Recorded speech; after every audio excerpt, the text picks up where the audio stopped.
In the 48th year before the Common Era, a fire broke out in the Alexandria harbor.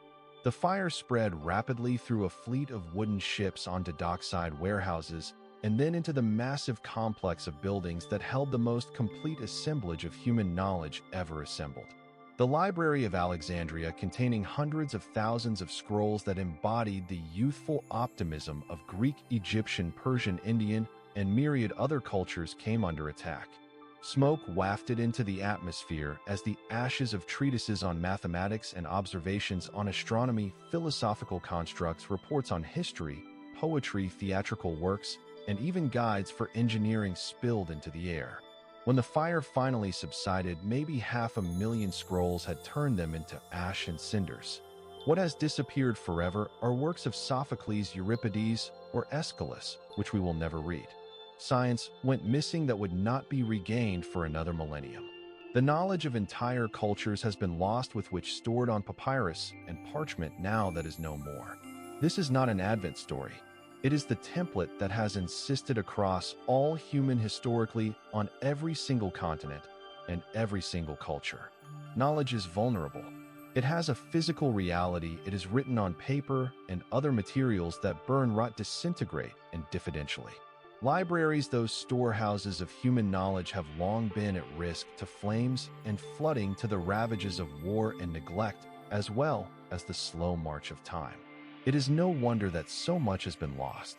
It is a marvel that anything survived at all. Every historical text that you have access to, every record of history, every philosophical written work, every scientific observation only exists because at some point in the past someone made the conscious decision to save that information. They made copies of it before the original disintegrated. They concealed it when invaders came. They evacuated it when their city was aflame. They logged their lives in dark cells, meticulously recopying text after text, from rotting manuscripts to new sheets of parchment. And they did so dreaming that all their work could be wiped out by a single match, a single flood, a single edict from a conqueror to destroy rather than preserve. The ancient world's oldest libraries are more than just old books. They are testaments to human will, to the belief that knowledge is something worth fighting for, risking your life, for committing the meaning of your existence to sustaining. For each one that does survive, there are thousands of people who risk their lives to ensure the continuation of these acts of human kindness, foresight, and sacrifice, to which we will never see the names. They were safeguarded by the manuscripts' patrons, people who changed everything we know about history, science, philosophy, religion, and literature. Without these libraries and the individuals who defended them, our whole civilization would be different. We would not know the Epic of Gilgamesh, the oldest written story, if we didn't have the astronomical observations that let us figure out planetary motion. We would not have the philosophical works that underpin Western thought. Whole languages would be lost, their grammar and vocabulary wiped out of human memory. It means the sequence of all human knowledge for millennia is broken, leaving us stranded in the present with no access to what we have intellectually been. To understand how knowledge survives, how information makes it through the centuries despite everything working against it, you need to understand these ancient libraries. You need to know the tales of how they were built, what was inside, what threatened them, and what held them together. Some survived by hiding concealed in secluded monasteries far from the reach of armies of plunder. Some were saved by caring hands, entire generations of librarians giving up their lives to the task of preservation.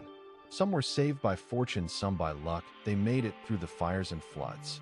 And then there were others that did not survive. They were burned or razed, and we know them only through the words of those who saw them before their destruction. Are you ready to visit the oldest storehouses of human knowledge, the vaults in which our collective memory has been kept across the millennia? Let's begin. The oldest known library is said to have existed in Ebla, a city in present-day northern Syria. Around 4,500 years ago, during the third millennium before the Common Era, Ebla was the major city-state that dominated trade routes between Mesopotamia and the Mediterranean. The city was rich, powerful, and literate.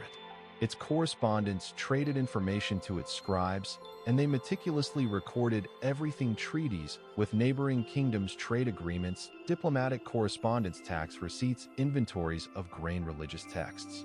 These documents were written on clay tablets with cuneiform, the wedge-shaped writing system that emerged out of Mesopotamia. When a tablet was finished, it was baked in kilns, hardening the clay and making the text permanent. The tablets were later kept in the rooms of the royal palace, arranged according to topics, forming what we would call a library and archive. Ebla was unknown to modern archaeology until 1964, when it was excavated by Italian archaeologist Paolo Mattei at a high-tech artificial mound created by the successive layers of ancient settlements near the village of Tel Marduk. In the first 10 years of excavation, Mattei and his team revealed monumental architecture and artifacts, but not the city's name. Then in 1975, they found themselves in a room in the palace and stumbled upon something extraordinary. The place was crammed with clay tablets, thousands of them, some whole, many shattered into pieces, but all inscribed with cuneiform text. New rooms packed with tablets have been uncovered as excavation progressed. When the first phase of excavation was completed, the team had excavated more than 17,000 clay tablets and tablet fragments, making it one of the largest archives discovered ever from the Bronze Age. The tablets themselves presented a mystery. The script was cuneiform, written in wedge letters on clay tablets, and a language native to the region, but one that was unknown. It was certainly a Semitic language related to Akkadian and the other Semitic languages attested in Mesopotamia, but it had its own unique grammar and lexicon. Comparisons with known languages, searches for patterns, and the development of glossaries began the slow and difficult process of decipherment. They had got well on towards completing the preliminary work in a few years. The language was named Eblaite and constituted a hitherto unknown sub-branch of the Semitic tongue. This find completely overturned what was considered known about ancient Near Eastern linguistic and cultural relations. Before Ebla, it was believed that some Semitic tongue evolved without help. The Ebla tablets demonstrated that linguistic and cultural diffusion in the surrounding area was much greater than had been assumed.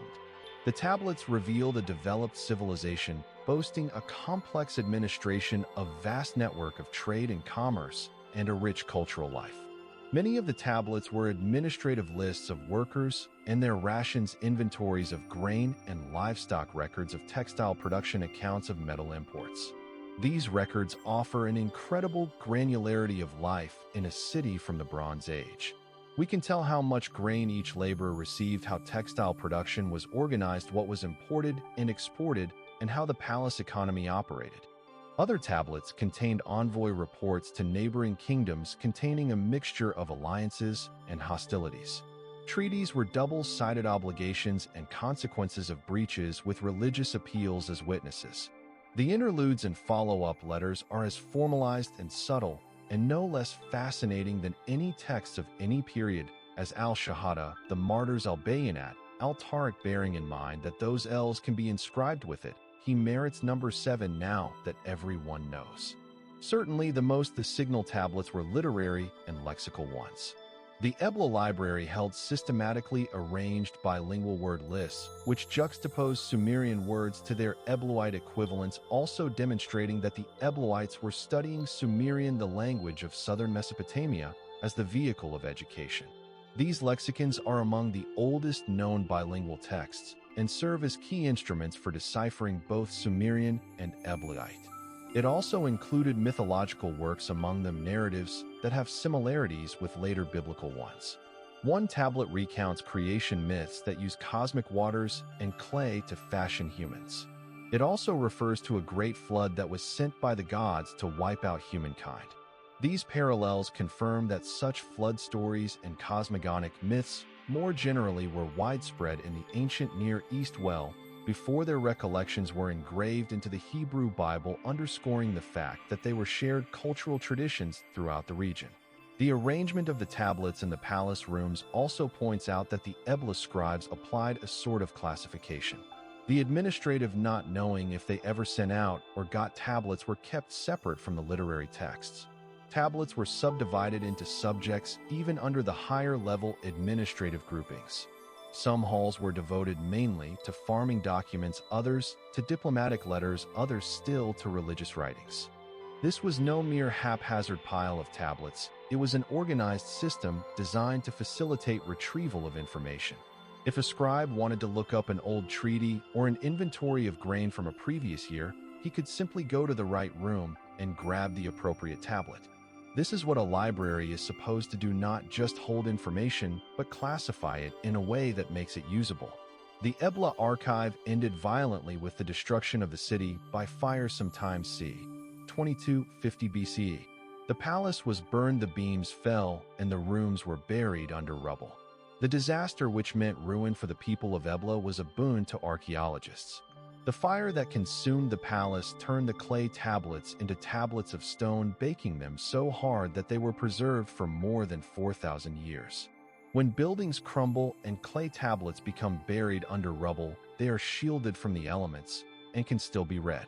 In the absence of the blaze, the tablets could have been buried in new construction, or they could have been looted. The annihilation of the city, the destruction preserved, was that of the library. The importance of the Ebla archive goes far beyond the particular data given in the tablets. It appears to show that libraries, defined as systematic collections of written documents stored for future reference and use, and for protection and conservation of the knowledge contained within such documents, had already come into existence by at least the second half of the 3rd millennium BC. Writing had only been invented a few centuries before, probably around 3200 BCE in southern Mesopotamia.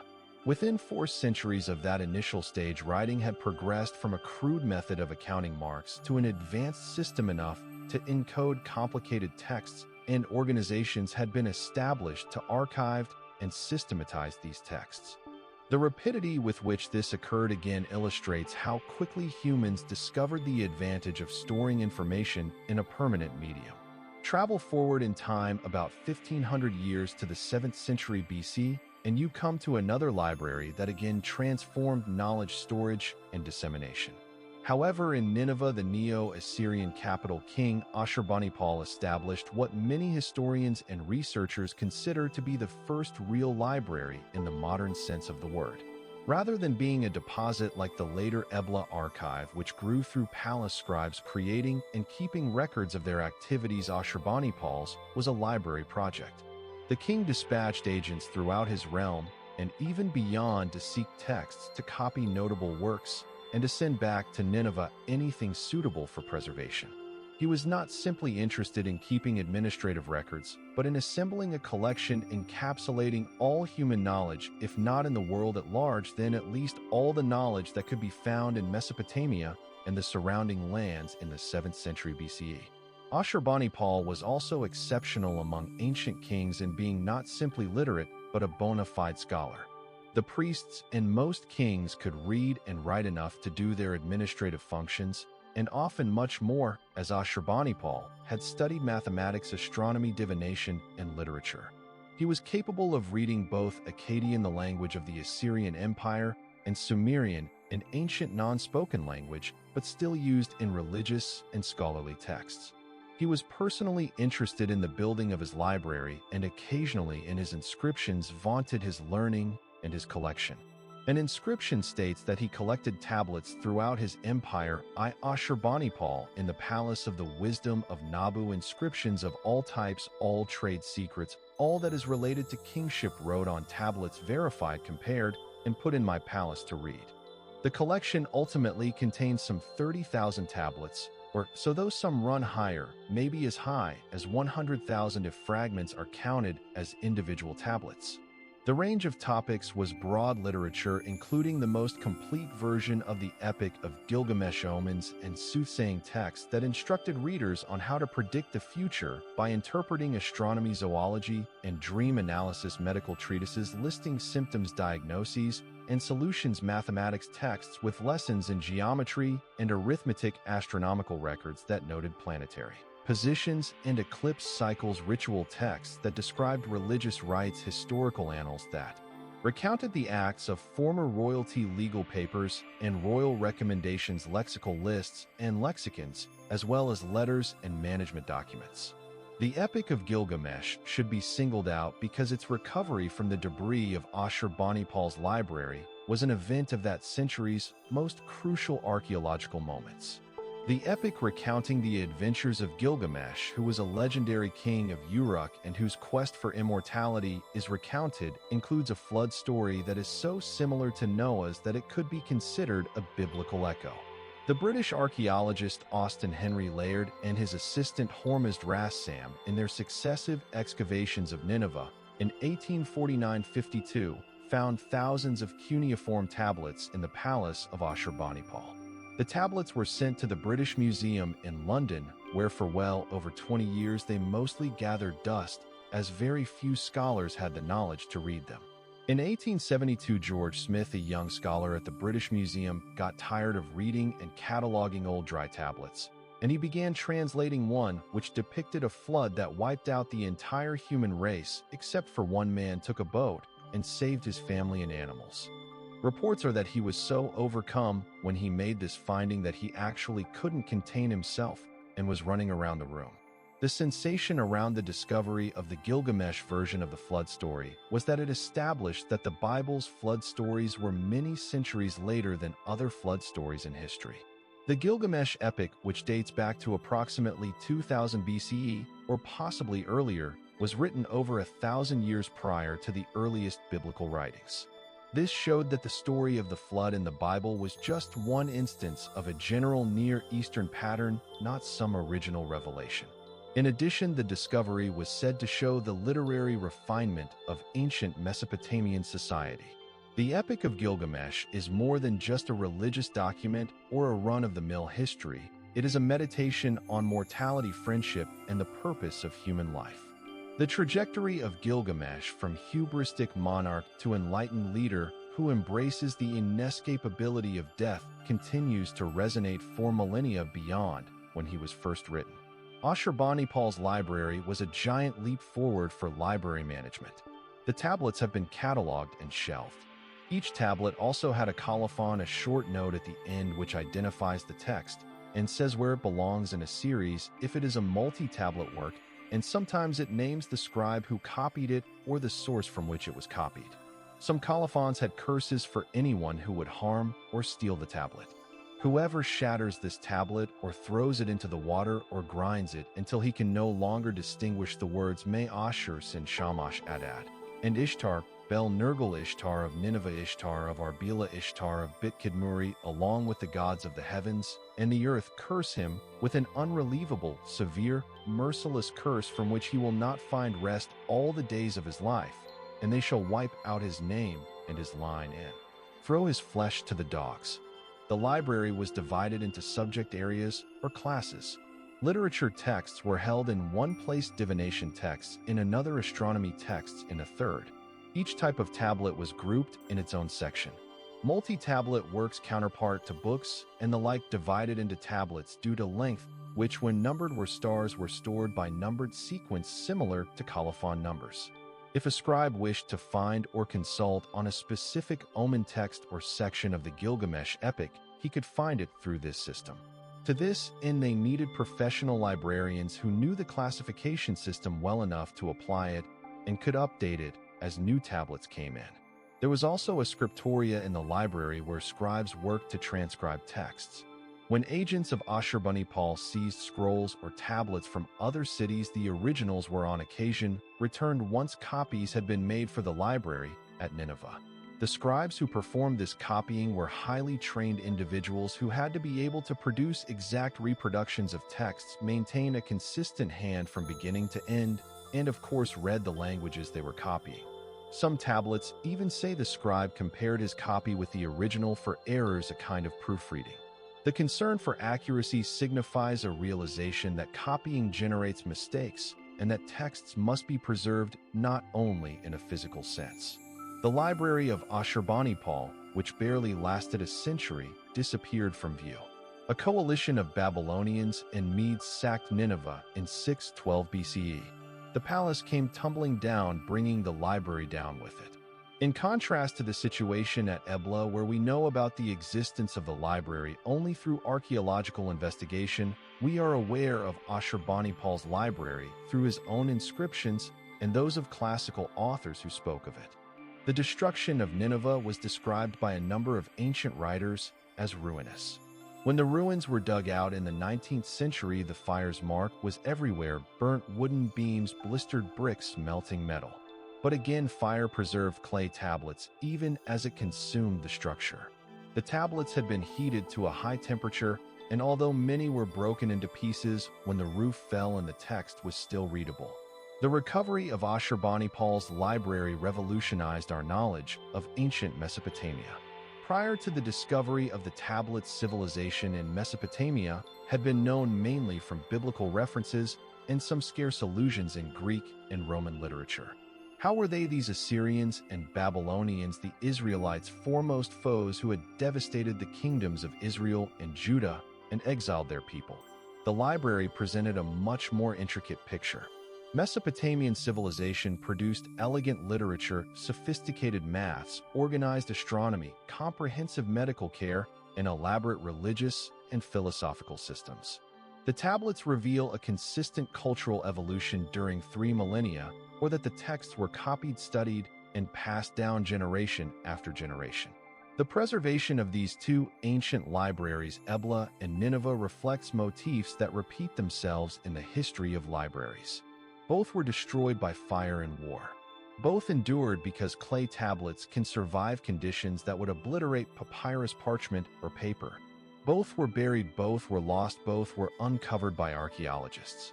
Both revolutionized our knowledge of ancient history when they were discovered. And both serve as reminders that the preservation of knowledge is never assured, that libraries are perpetually imperiled, and that what happens to survive is determined in part by what is made of, in part by how it is cared for, and in part by a dash of good fortune. But clay tablets had problems. They were weighty, cumbersome, and contained only a small amount of text. A tablet the size of your palm might hold only a few hundred words. A long narrative such as the Epic of Gilgamesh required 12 large tablets. This made clay suited to archives and specialized libraries such as those in palaces and temples, but unsuited to private book ownership or popular literacy. The first significant advance in library technology occurred with the invention of materials such as papyrus in Egypt, parchment made from animal skins, and later paper in China. These began to be formed in scrolls, then codices, that is, folded and bound sheets of material, which could hold much more text in a much smaller space. But these goods were also far more susceptible to fire and water damage, insect infestations, and rot. Libraries utilizing these media were not permanent institutions. They needed active preservation. They had to be carefully guarded against environmental influences, and they were regularly replaced through copying. This is a story of how knowledge was preserved in such later libraries. And as with the story of the Library of Alexandria, it is a story of people vowing themselves to impossible tasks, people whose lives were spent copying texts and saving texts, people who understood their own precariousness. A single disaster, a flood or fire, could end everything they had worked to keep alive. The secondary clay tablet libraries of Mesopotamia are thus the beginning of a continuing tradition. They created the principles that are known today as the true definition of libraries: organized representations of collections, classification schemes, professional librarians' methods of preservation, and a belief that knowledge is worth saving. Each library built after them, be it in Alexandria or Baghdad, in medieval cloisters or Renaissance palaces, in university or national collections, echoes architectures first constructed in Ebla and Nineveh. Other materials, other languages, other specific knowledge kept, but the essential objective remained the same: to collect human knowledge, to organize it, to preserve it, and to make it available to whoever requested it. That today we can read tablets from Ebla and Nineveh 4 millennia later is a proof of the strength of that purpose and of everyone's efforts to preserve knowledge through the centuries. At the foot of Mount Sinai, in one of the furthest places from anything warm and mild on the planet, a fortress monastery has stood almost unaltered since the 6th century AD. The monastery of St. Catherine was erected by the Byzantine Emperor Justinian 527-565 at the place where, according to tradition, Moses beheld the burning bush. A massive stone medieval fortress, the monastery's walls were thick and high to withstand the attacks from nomad tribes, with one easily defendable gate that could be sealed. Within these walls, shielded from the desert from brigands from the waxing and waning of empires, a hoard of manuscripts amassed 15 centuries long, becoming the second greatest collection of ancient and medieval texts in the world, rivaled only by that of the Vatican Library. The location of St. Catherine's Monastery, which was both its chief weakness and its chief strength. It is located in the Sinai Peninsula, a barren terrain of rock and sand where summer heat reaches 40 Celsius and water is minimal. The closest real town is hours away by modern means of transportation. In medieval times, it was a journey of weeks through hostile country to reach the monastery. This seclusion also meant that the monastery was cut off from atmospheric tide. It had to be self-sufficient with its own water, its own food grown in small gardens, its own monks kept in training. But that same remoteness also meant that invading armies seldom troubled to attack it. There was nothing to loot that would make it worth the trouble of getting to it. Conquerors went by, empires rose, and fell, wars devastated the region, but the monastery lay undisturbed, too far out of the way, and too destitute to entice marauders. The library at St. Catherine's came into being incrementally over the course of many centuries. The monks carried manuscripts when they arrived at the monastery. Pilgrims gave texts. The monastery had copies made of the classics. By the 19th century, the collection held in excess of 3,000 manuscripts in Greek, Arabic, Syriac, Coptic, Armenian, Georgian, Slavonic, and other tongues bearing Christian, Islamic, and even pre-Christian lore. The manuscripts date from the 4th century and 1,500 years of continuous collection. Many are one-offs, or at least are nowhere else in the world. If St. Catherine's had ever been destroyed at any time in its history, these texts would have been lost to the world forever, and our knowledge of early Christianity, Byzantine culture, and classical knowledge transmission would be so much less rich. Arguably the most well-known manuscript housed at St. Catherine's is the Codex Sinaiticus, one of the earliest complete versions of the Christian Bible. The Codex is dated to c. 350 by paleography, making it a contemporary of the Codex Vaticanus, another early Bible manuscript held in the Vatican Library. The Codex Sinaiticus is that the parchment on which it is written was made from the skins of about 360 animals, that it is written in Greek uncial script, which is a majuscule uppercase script commonly used from the 3rd to 8th centuries AD, and that it is written without spaces between words. The text contains the usual books of the Bible, but also contains other texts such as the Epistle of Barnabas and the Shepherd of Hermas, which some early Christian communities regarded as scriptural, but which were later excluded from the canon. The Codex is vital in understanding how the text of the Bible was transmitted and how the canon of Scripture was evolved in the early centuries of Christianity. Invention, discovery, ridicule, tolerance, and recognition follow fast upon each other in the story of the Codex Sinaiticus. In 1844, a German scholar named Constantine von Tischendorf was on a visit to St. Catherine's Monastery in search of ancient manuscripts. In a basket in a room, he came upon loose leaves of parchment with portions of the Greek Old Testament. The monks said they had been throwing such leaves on the fire to warm themselves after burning 2 basketfuls. Tischendorf understood the age and importance of the manuscript, and he persuaded the monks to let him have 43 leaves. He produced these leaves, exciting curiosity for the book, but when he went back to the monastery in 1853 for more, the monks would exhibit him nothing, as if they doubted his intent. In 1859, he yet again returned for a 3rd time, this time as the guest of Russian Tsar Alexander II. When he was about to depart after yet another time being shown nothing, one of the monks told him that he also had a Greek manuscript. The monk brought out the rest of the Codex Sinaiticus, which was bundled up in red cloth. Equally, there was no sleep for Tischendorf. He spent the night also scrutinizing the manuscript, too thrilled to hit the sack. Some dispute arose as to what happened to the codex thereafter. Tischendorf won over the monks to let him bring the manuscript to Russia for research and publication on the understanding, which is now contradicted by various accounts, that he would return the manuscript or compensate for it. The manuscript was taken to St. Petersburg and was kept there in the Imperial Library until the Bolshevik Revolution. In 1933, the Soviet Union, desperate for foreign currency, sold the codex to the British Museum for £100,000, a colossal sum in those days. The codex is kept in the British Library today, where it has been completely digitized and made available online. St. Catherine's Monastery has long claimed its return, contending that it was taken under false pretenses. This dispute exemplifies a common tension in ancient manuscript preservation, the balancing act of maintaining texts in situ against taking them to places with greater means to preserve and study them. There are many other treasures in the St. Catherine's Library besides the Codex Sinaiticus.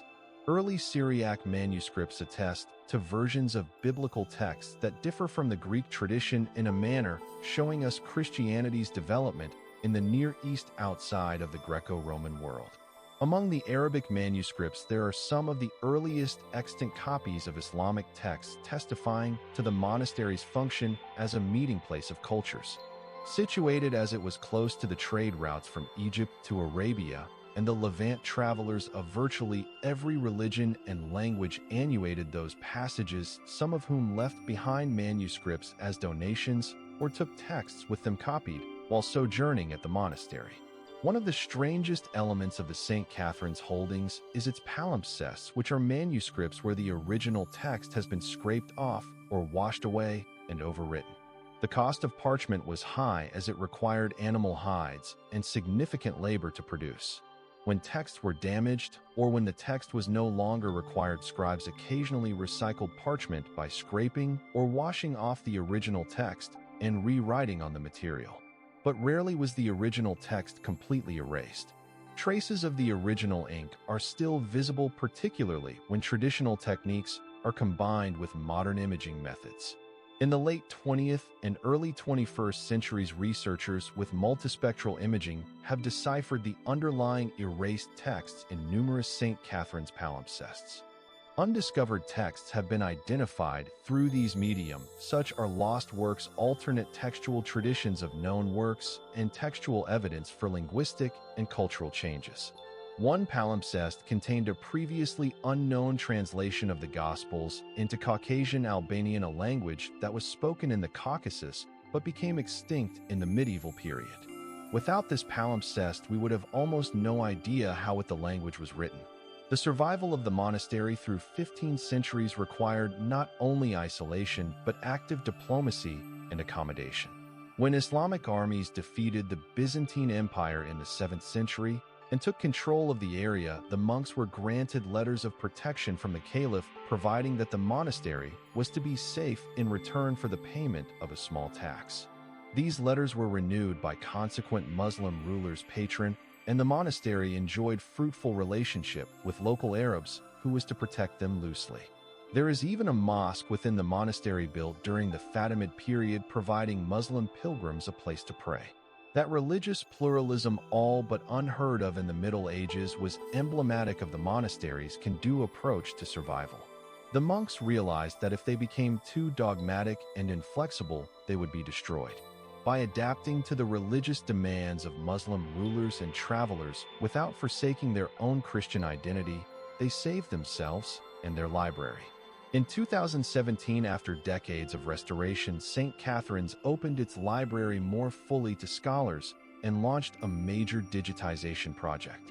The climate-controlled storage room, the conservation lab, and the digital archive are state-of-the-art, but the essential goal is the same as in Justinian's day: to safeguard these texts for future generations. All of the manuscripts that survive at St. Catherine's do so because generations of monks over the course of 1,500 years opted for the inconvenience of preservation rather than destruction, opted for the transcendence of preservation rather than the preceded of looting. The monastery shows that preservation is not the product of good storage, but of good storage under a unique sort of prison institutional continuity, the transfer of responsibility from one generation of custodians to the next, each generation being entrusted with and honor-bound to the trust its predecessors. Travel now from the deserts of Sinai to the lush rolling hills of Ireland, where another monastic library safeguarded history, essential works in times of turmoil and tyrannical occupation. Trinity College Dublin was established in 1592 by Queen Elizabeth I, so is relatively young compared to St. Catherine's, but its library is home to a lot older manuscripts, most notably the Book of Kells, which is one of the most spectacularly illuminated manuscripts ever made. The Book of Kells is a gospel book. That is, it contains the 4 Gospels of the New Testament written in Latin, and was likely made around the year 800 of the Common Era in a monastery on the island of Iona situated off the coast of Scotland. When Viking raids imperiled Iona in the early 9th century, the monks fled to the monastery at Kells in Ireland, carrying the unfinished manuscript with them. The book stayed at Kells for centuries until it was taken to Trinity College in 1654 for protection during political unrest. The Book of Kells is famous not for what text it contains, which is a fairly normal Latin version of the Gospels, but for how it looks. The manuscript includes highly elaborate ornamented pages full of designs with geometric patterns, mythical creatures, human beings, and abstract motifs designed in vivid colors. The detail is incredible. Some of the pattern letters are so fine as to only be fully appreciated through magnifying glasses. The pigments were produced from minerals and plants: lapis lazuli from Afghanistan, for the blue kermes from insect bodies, for the red copper verdigris, from the green orpiment, from the yellow. The illuminators who produced the Book of Kells used brushes with single hairs and prepared pigments using egg white and gum arabic to make paint that would adhere perpetually to the vellum. Each ornamented page may have taken weeks, if not months, to complete. It took decades to perform the manuscript in whole, and it was many in one of the hours the most brutal labor of painting. But the Book of Kells is not just an art object, it is a text that has been transmitted through care and peril. The monks who made it were also making sure that the text of the gospel could still be read and studied. Decoration has a function beyond mere beauty. It highlights significant passages, focuses the reader's attention, and underscores the sacred nature of the text. To produce such a manuscript was therefore an act of worship, a tribute to God's word made in the form of one's artistic skill and time. When Viking raids drove the monks from Iona, they took their treasured book with them, though it was heavy and unwieldy. Someone bore it, perchance at risk of life, over the water from Iona to the Irish mainland, and so on to Kells. It was not an easy choice. Those escaping violence as refugees must decide what to take with them. Each possession signifies something the left behind. The monks who carried the Book of Kells made the preservation of this sacred text a higher priority than their own life necessities, and it is clear they believed the manuscript was worth more to them than they were to it. The book endured for more than 8 centuries in Kells amidst a background of Viking raids, Norman conquest, English colonization, and religious battling between Catholics and Protestants that shook the island for centuries. At the height of the Cromwellian seizure and suppression of Catholic religious houses, the Book of Kells was brought to safety at Trinity College in 1654. This is probably what kept it alive.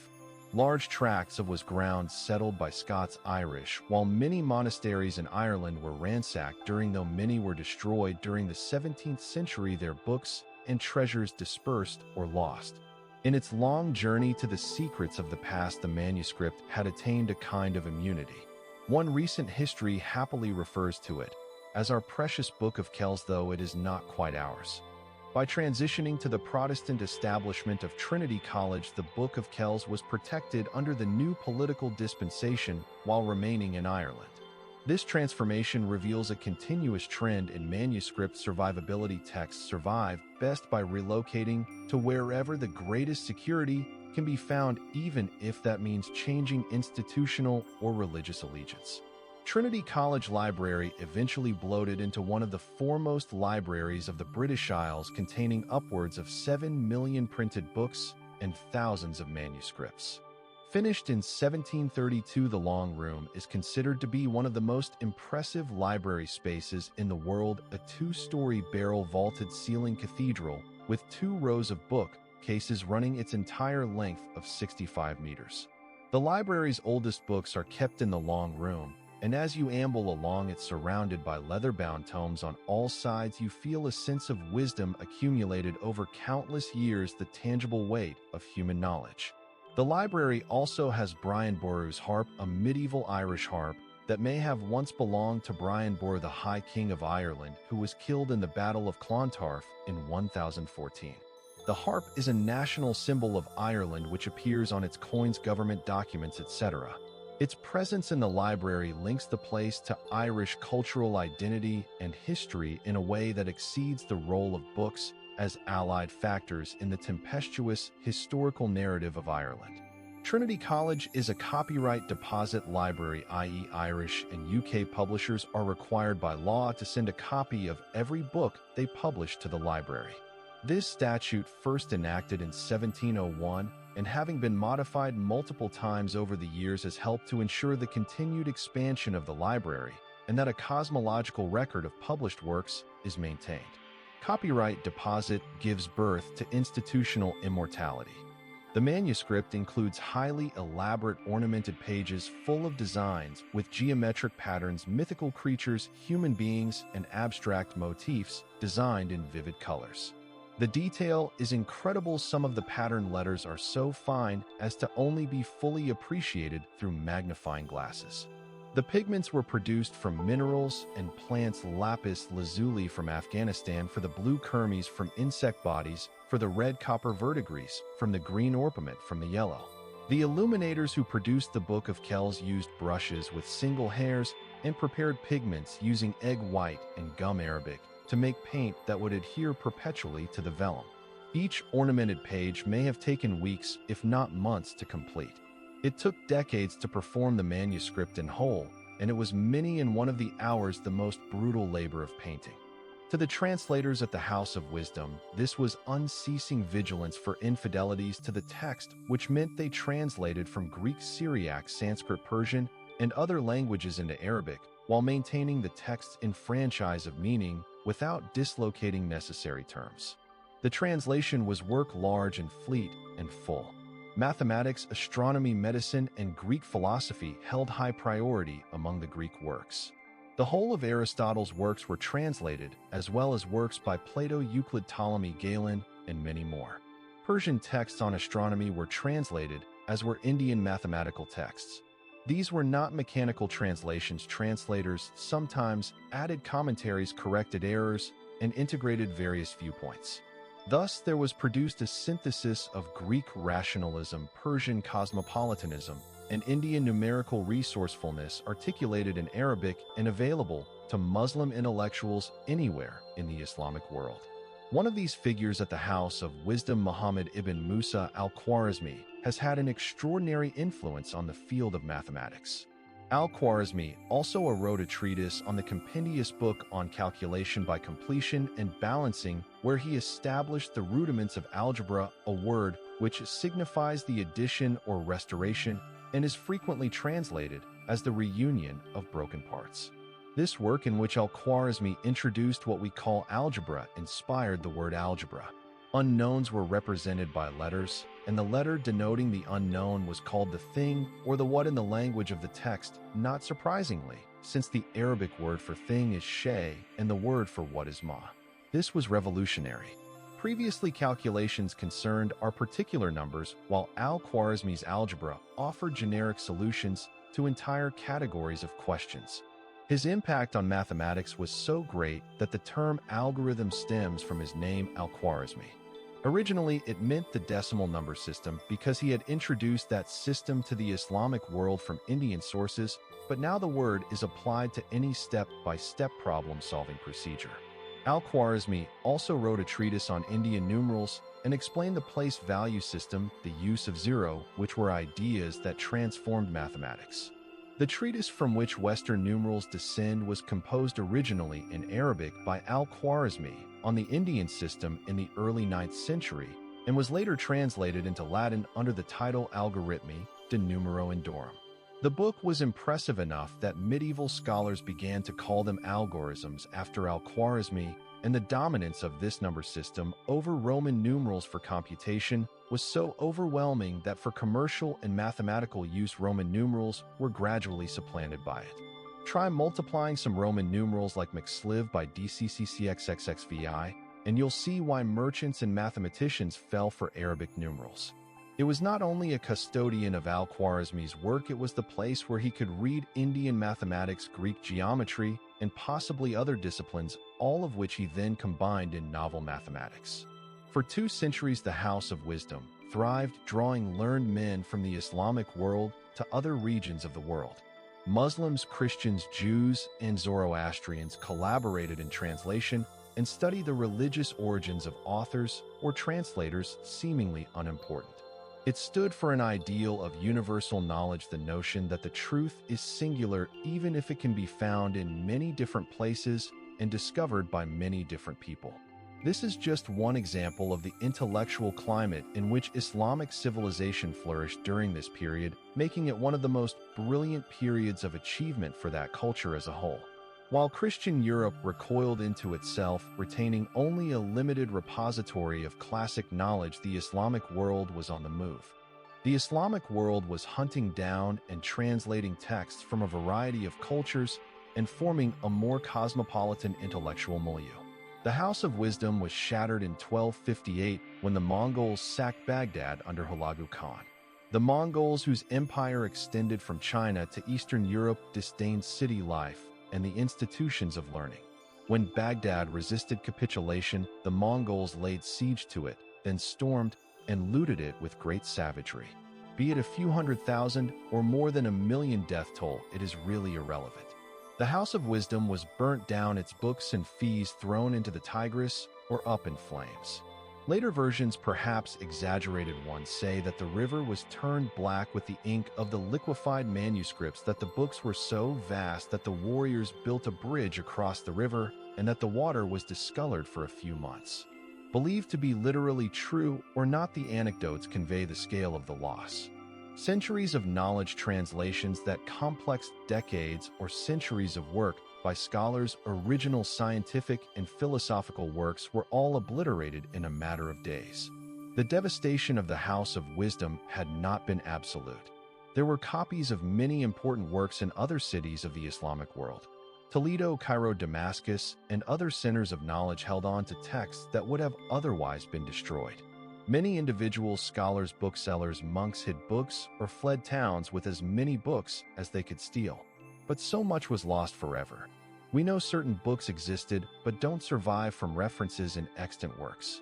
Mathematical treatises, astronomical observations, philosophical commentaries, medical treatises, literary works, all cited in sources, but not extant, almost certainly were lost in the burning of Baghdad. The damage is impossible to reckon, not only for what we are aware was destroyed, but for what we are not even aware existed. Yet the intellectual tradition of the House of Wisdom outlived the burning of the institution itself. The translations were recopied and preserved throughout the Islamic world. When Christian intellectuals in medieval Iberia began translating Arabic works into Latin, many of the texts that they translated were in fact the Arabic translations of Greek works that had been preserved and elaborated upon by the Muslims. Without the translation movement based at the House of Wisdom, the West would have lost much of classical Greek knowledge. Aristotle's writings were complete in Arabic translation when most Greek originals were lost.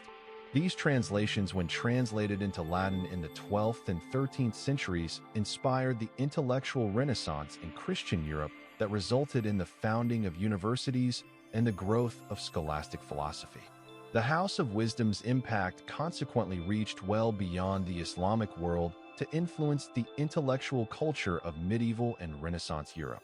From the ashes of Baghdad, head westward to Morocco, to the city of Fez, where in 859 a remarkable woman established Fatima al-Fihri, the daughter of a wealthy merchant, invested her inheritance in a mosque and a madrasa, an educational institution.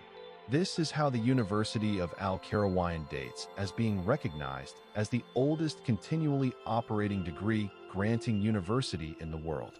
Attached to it was a library, which in the following centuries, due to the accumulation of over 4,000 manuscripts, built its whole reputation, one that developed among the best libraries of Islamic learning. The collection of the Al-Qarawiyyin Library represents over a millennium of Islamic scholarship. The earliest manuscript in the archive is a 9th century Quran in Kufic script, an early form of Arabic calligraphy. The library has a large collection of books on Islamic jurisprudence, theology, philosophy, mathematics, astronomy, medicine, and history, many of which are unique. Some manuscripts are richly illuminated, decorated with gold leaf and color pigments. Others are plain but are of interest for what they say in text. There are works by North African scholars and copies of texts from the Islamic East attesting to the circulation of knowledge across the Islamic world despite the political fratricide that often shattered the world of Muslim authoritarianism. The library was for centuries only open to scholars affiliates of the university and then only to a restrictive degree. Manuscripts were too precious to be lost or damaged by casual use. Readers had to have legitimate scholarly reasons for consulting texts, were expected to be knowledgeable in Arabic and in the technical science they intended to study, and were watched while they read. This limited access to the collection disappointed many contemporary scholars who desired to examine the collection but also served to protect the manuscripts from harm. There is a perennial access versus preservation tension in library management. Promoting texts to be open access ensures maximum use but endangers them. To preserve texts, they must be strictly controlled, and it is that control which reduces their utility. Balancing these two has varied from one institution to another and from time to time, and is subject to cultural interpretation, but the inherent conflict between wanting to share the knowledge and wanting to protect fragile items is one all must face. Following a decade-long restoration project in 2016, the Al-Qarawiyyan Library opened in Fez for the public for the very first time. It was the first reopening in centuries.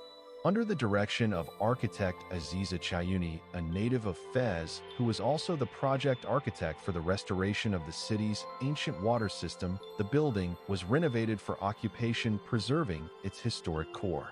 Climate control systems ensure temperature and humidity control. Water damage was repaired. The collection was cataloged using modern methods. Digitization began making manuscripts available online to scholars worldwide. But this library is not merely a relic of the past. It continues to be an active center of the university. It continues to be a resource for research by students and scholars, much as it has been for 1,000 years. Uninterrupted since Fatima al-Fihri established it in 859, Al-Qarawiyyan endures as a bridge between the Islamic Golden Age and the present. The histories of these monasteries and of Islamic organizations in particular reveal patterns in knowledge survival. Object isolation, as St. Catherine's proves, does protect. Wealth is an advantage, allowing for copying or storing or maintaining. Copyright protection counts. Copyright deposit legislation ensures ongoing creation. Continuity of institution is essential. An institution which survives centuries can sustain its texts through the ages. Libraries can survive alterations in government by skillful diplomacy, which is exemplified in the account of the building up of Jewish libraries. Fortune figures in as survival usually hinges on particular individuals making key choices in critical moments. And destruction, when it arrives, is frequently total and irrevocable, wiping out in hours or days what was amassed over centuries. Susceptibility of libraries to alarm, war, and political terror is a recurring motif.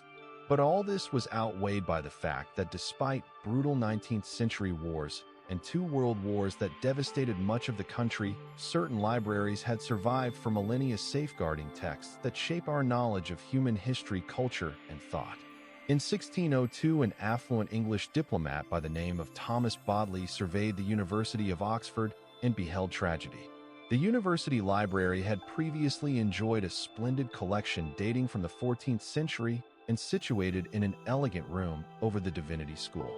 But it had been dismantled in the Reformation when England separated from the Catholic Church and religious tumult shook the land. The reforming Protestants regarded much of the manuscripts fairly as papist corruption. Books were sold, given away, or burned. By 1550, the library room was empty, its shelves bare, its mission forgotten. For 50 years, Oxford University, one of Europe's great seats of learning, had no central library.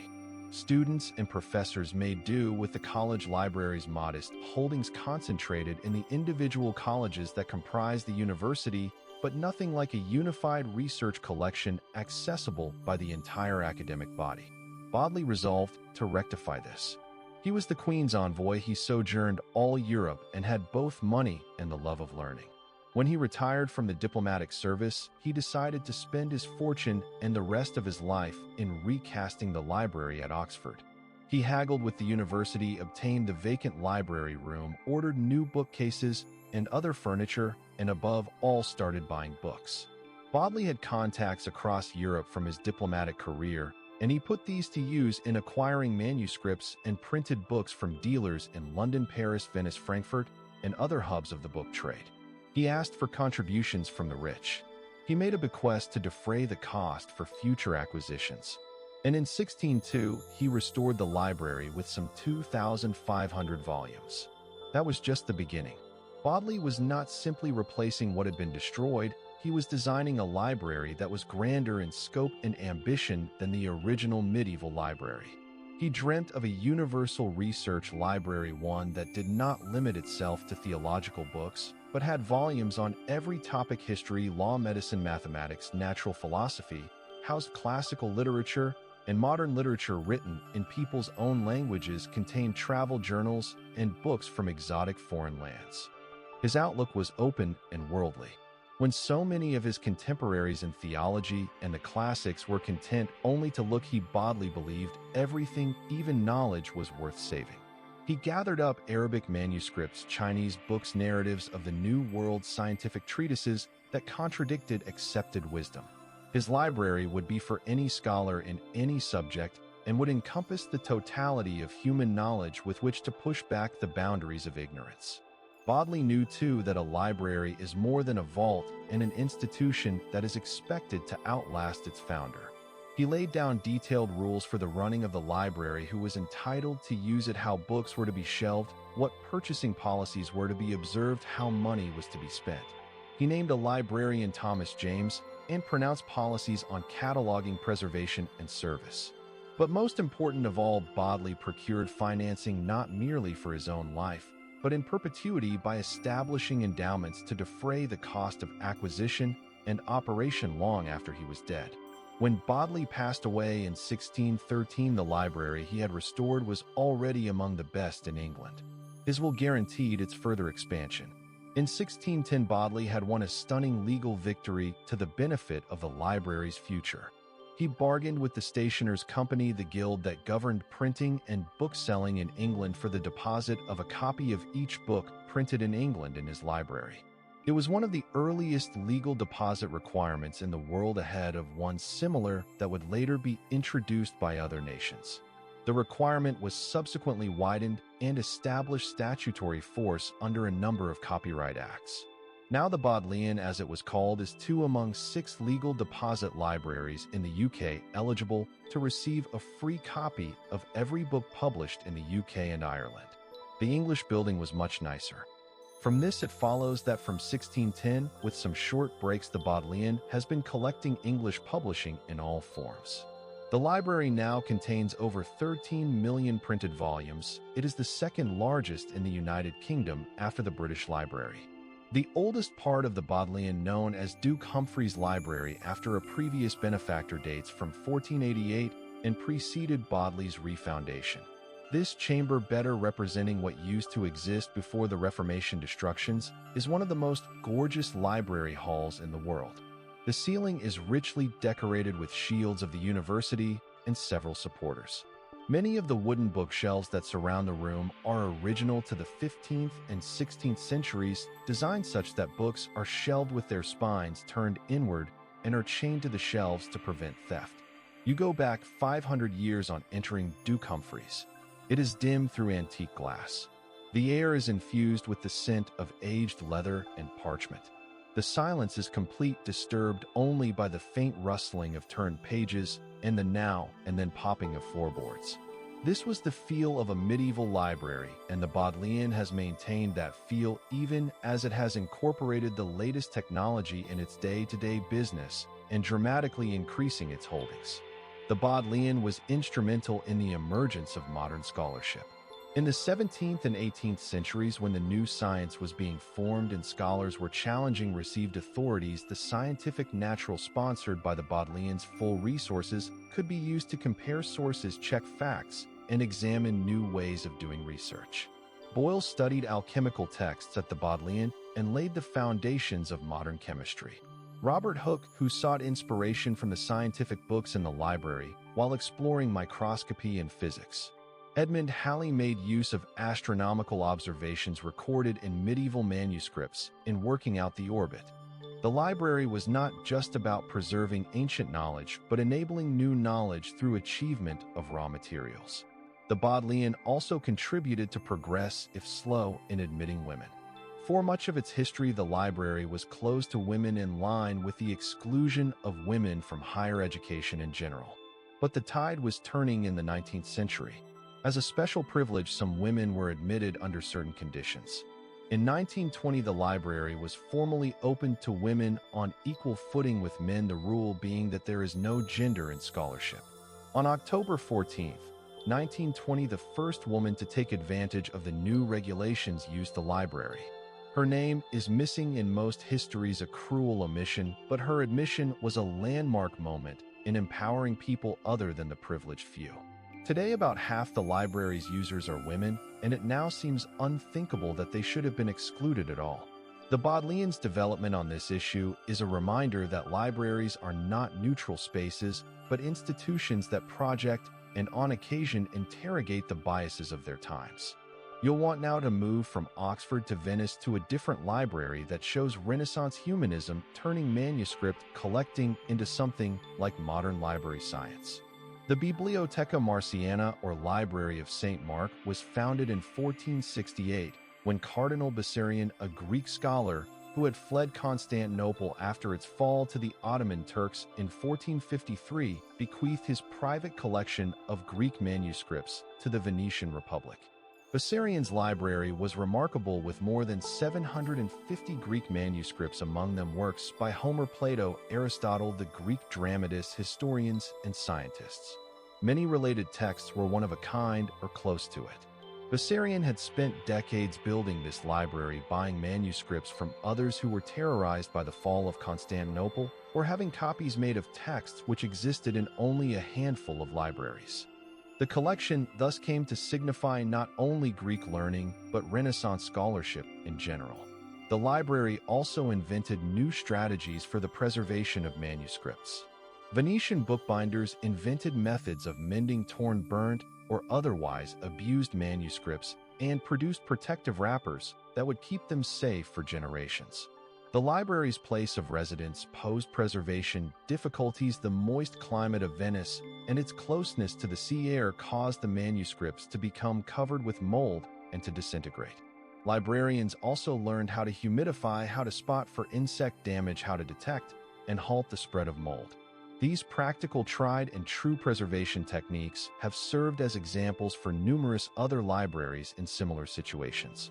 The library was also threatened with disaster during the 18th century when the Great Venetian Authority fell to Napoleon in 1797, and with it had ended more than 1,000 years of Venetian independence. Napoleon's armies plundered with abandon, sending works of art and manuscripts back to Paris to augment French museums and libraries. Many of the finest codices were taken to the National Library in Paris from the Bibliotheca Marciana. Some of the manuscripts were returned after Napoleon's defeat, but many still remained in Paris. It also hints at how libraries too are unsettled by conquest and war, even when the reader's physical space is not destroyed. Collections that have been built up over centuries can be dismembered in a matter of months, and putting them back together, if that ever happens, takes much time in diplomatic negotiations at the scale of decades. The Marciana did later regain the greater part of its collection, but the incident revealed the library to be susceptible to political muscle. Now the Bibliotheca Marciana contains about 1 million volumes and 13,000 manuscripts. Scholars from across the world come to study its Greek manuscripts, which continue to be one of the finest collections of Byzantine texts outside Greece. The library also recognizes Bessarion's original gift as a discrete collection, upholding the cardinal's vision and maintaining the manuscripts he so daringly salvaged from the fall of Constantinople.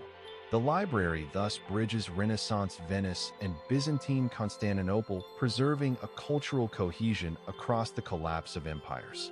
So now you leave Europe behind, or at the very least the western half of the Eurasian landmass, and make your way east to Korea, to a Buddhist temple in the mountains south of Seoul, where a remarkable treasure trove has remained intact for more than 7 centuries. Heinsa Temple, established in 802, stands as one of the preeminent Buddhist sanctuaries in Korea. But the temple is best known not for its buildings or its monks, but for what it contains: the Tripitaka Koreana, the most complete set of Buddhist scriptures etched onto 81,258 wooden printing blocks. This is not a library full of books, but rather a catalog of printing technology with both text and the way to keep laying it out indefinitely. The 13th century Tripitaka Koreana was produced at a time when Korea was at its bleakest. In 1231, the Mongols turned their military might vengefully against Korea, starting a protracted conflict. The Mongols, who were in the process of building the largest continuous empire in human history, were all but unstoppable. Korean troops fought desperately, but were slowly overwhelmed. With a full conquest and the destruction of Korean culture at stake, the Korean court and Buddhist establishment resolved to make the Tripitaka Koreana as an expression of piety and cultural defiance. In Buddhist thought, substantial spiritual merit is generated from writing and printing the teachings of the Buddha. The Koreans were sure that by writing out the entire Buddhist canon in woodblocks, they would gain divine protection from the Mongols. The scale of the undertaking was enormous. The full Buddhist canon, called the Tripitaka, runs to hundreds of texts and somewhere in the region of 52 million Chinese characters. Each character was to be carved in reverse onto the woodblocks by artisans. The wood had to be selected with care. Birch was used for its hardness and fine texture. The wood was processed by boiling it in salt water, drying it for 3 years, and then applying lacquer to protect it from moisture and insect attack. Both sides of the block were engraved with the same number of lines of text and the same number of characters, this the uniformity throughout the whole canon. The sculpting was a work of 16 years, from 1236 to 1251, and it engaged hundreds of monks and craftsmen in constant work. The production of the Tripitaka Koreana was in fact the second time Korea had embarked on this matter. A previous edition was carved in the 11th century, finished in 1087 after 77 years of labor. That older edition was destroyed when the Mongols turned the temple it was housed into ashes during their first raid. That they were able to recreate it even in the midst of war with the Mongols is a credit to a remarkable cultural tenacity. Through this, we can see what the Koreans wanted to proclaim: even should their armies be defeated, even should their cities burn, their culture and spiritual tradition would continue. After they were finished, the blocks were stored at Heinsa Temple in 2 specially made storage buildings known as the Jangyang Panjian. These are buildings of great beauty, intended to serve as containers for the preservation of their content. The buildings are raised on stone foundations to keep ground moisture from seeping up into the blocks. The walls have windows of various sizes and are configured in a strategic way to create natural ventilation. The windows were different on the front and back walls. The back had larger windows farther down the wall. The front had larger windows higher up the wall. This results in a flow in which cool air comes in the rear lower windows, passes through the building and out the front upper windows, leading to temperature and humidity that are relatively stable without employing any machineries. The floor is lined with a mixture of salt clay and sand which soaks up moisture. The roof is overhanging the far wall. Rain can't directly hit the buildings. This passive climate system has kept the woodblocks in extraordinary condition for over 7 centuries. Researchers from the field of modern conservation science have been astonished by the Jangyang Panjian. The blocks have barely warped, cracked, or been nibbled by insects. The structures keep the humidity in a zone considered ideal for preserving wood, which is about 40 to 60%, varying with the seasons, but not so much that the blocks would be harmed by such extremes. When South Korea suggested constructing a state-of-the-art climate-controlled center, To keep the blocks safe in the 20th century, UNESCO advised against it, saying the traditional buildings were already offering the best preservation care and that modern systems might not be able to replicate that excellence. This is one that cases traditional technology bettered that of the modern age. The Tripitaka Koreana is not simply kept, it is still in use. The blocks can still be used for printing, and prints are occasionally taken out for religious or demonstration of the printing technique. Made using inking the carved surface of the block, then lay paper on the block and roll the back of the paper along the surface and transfer the ink. The result is a sharp print that matches the original carved characters exactly. The windows were different on the front and back walls. The back had larger windows farther down the wall. The front had larger windows higher up the wall. This results in a flow in which cool air comes in the rear lower windows, passes through the building and out the front upper windows, leading to temperature and humidity that are relatively stable without employing any machineries. The floor is lined with a mixture of salt clay and sand which soaks up moisture. The roof is overhanging the far wall. Rain can't directly hit the buildings. This passive climate system has kept the wood blocks in extraordinary condition for over 7 centuries. Researchers from the field of modern conservation science have been astonished by the Jangyeong Pangean. The blocks have barely warped, cracked, or been nibbled by insects. The structures keep the humidity in a zone considered ideal for preserving wood, which is about 40 to 60%, varying with the seasons, but not so much that the blocks would be harmed by such extremes. When South Korea suggested constructing a state-of-the-art climate-controlled center to keep the blocks safe in the 20th century, UNESCO advised against it, saying the traditional buildings were already offering the best preservation care and that modern systems might not be able to replicate that excellence. This is one that cases traditional technology bettered that of the modern age. The Tripitaka Koreana is not simply kept, it is still in use. The blocks can still be used for printing, and prints are occasionally taken out for religious or demonstration of the printing technique. Made using inking the carved surface of the block, then lay paper on the block and roll the back of the paper along the surface and transfer the ink. The result is a sharp print that matches the original carved characters exactly. Each block can produce thousands of prints before wearing out, so if theoretically the Tripitaka Koreana were full of these blocks, they could manufacture millions of complete sets of the Buddhist canon. This redundancy, this potential for infinite replication of the text, is precisely what has guaranteed its survival. If blocks have been destroyed or lost, a full text can still be printed or generated from what survives. In 1995, the Tripitaka Koreana was designated as a UNESCO World Heritage Site, acknowledging that both the wood blocks as well as the buildings housing them on the grounds of the Heinsa Temple complex represent the pinnacle of human cultural achievement. The place receives tourists from all over the world. However, the buildings where the blocks are kept are off limits. Scholars seeking to conduct research on particular blocks are invited to apply for a print. The entire text has been scanned and uploaded on the internet, and you can read the Buddhist canon in the form that the Korean Buddhist scribes and craftsmen maintained while living in one of the most volatile periods in Korean's history. From Korea, head west again, this time to the very edge of the Sahara Desert in West Africa, specifically the city of Timbuktu in current-day Mali. Yes, in the Western imagination, Timbuktu has often been used to evoke its remoteness as the edge of the known world, a place so far away that getting there was considered next to impossible. But this view is wrong in the very fundamental sense of the term. In medieval Timbuktu, then a hubbub of trade scholarship and Muslims and Black Africans and Arab camel caravans from North Africa met up with boats coming up the Niger from West Africa, traders exchanging Sahara salt for jungle gold, and scholars assembled and forced to study, to teach, and to copy manuscripts.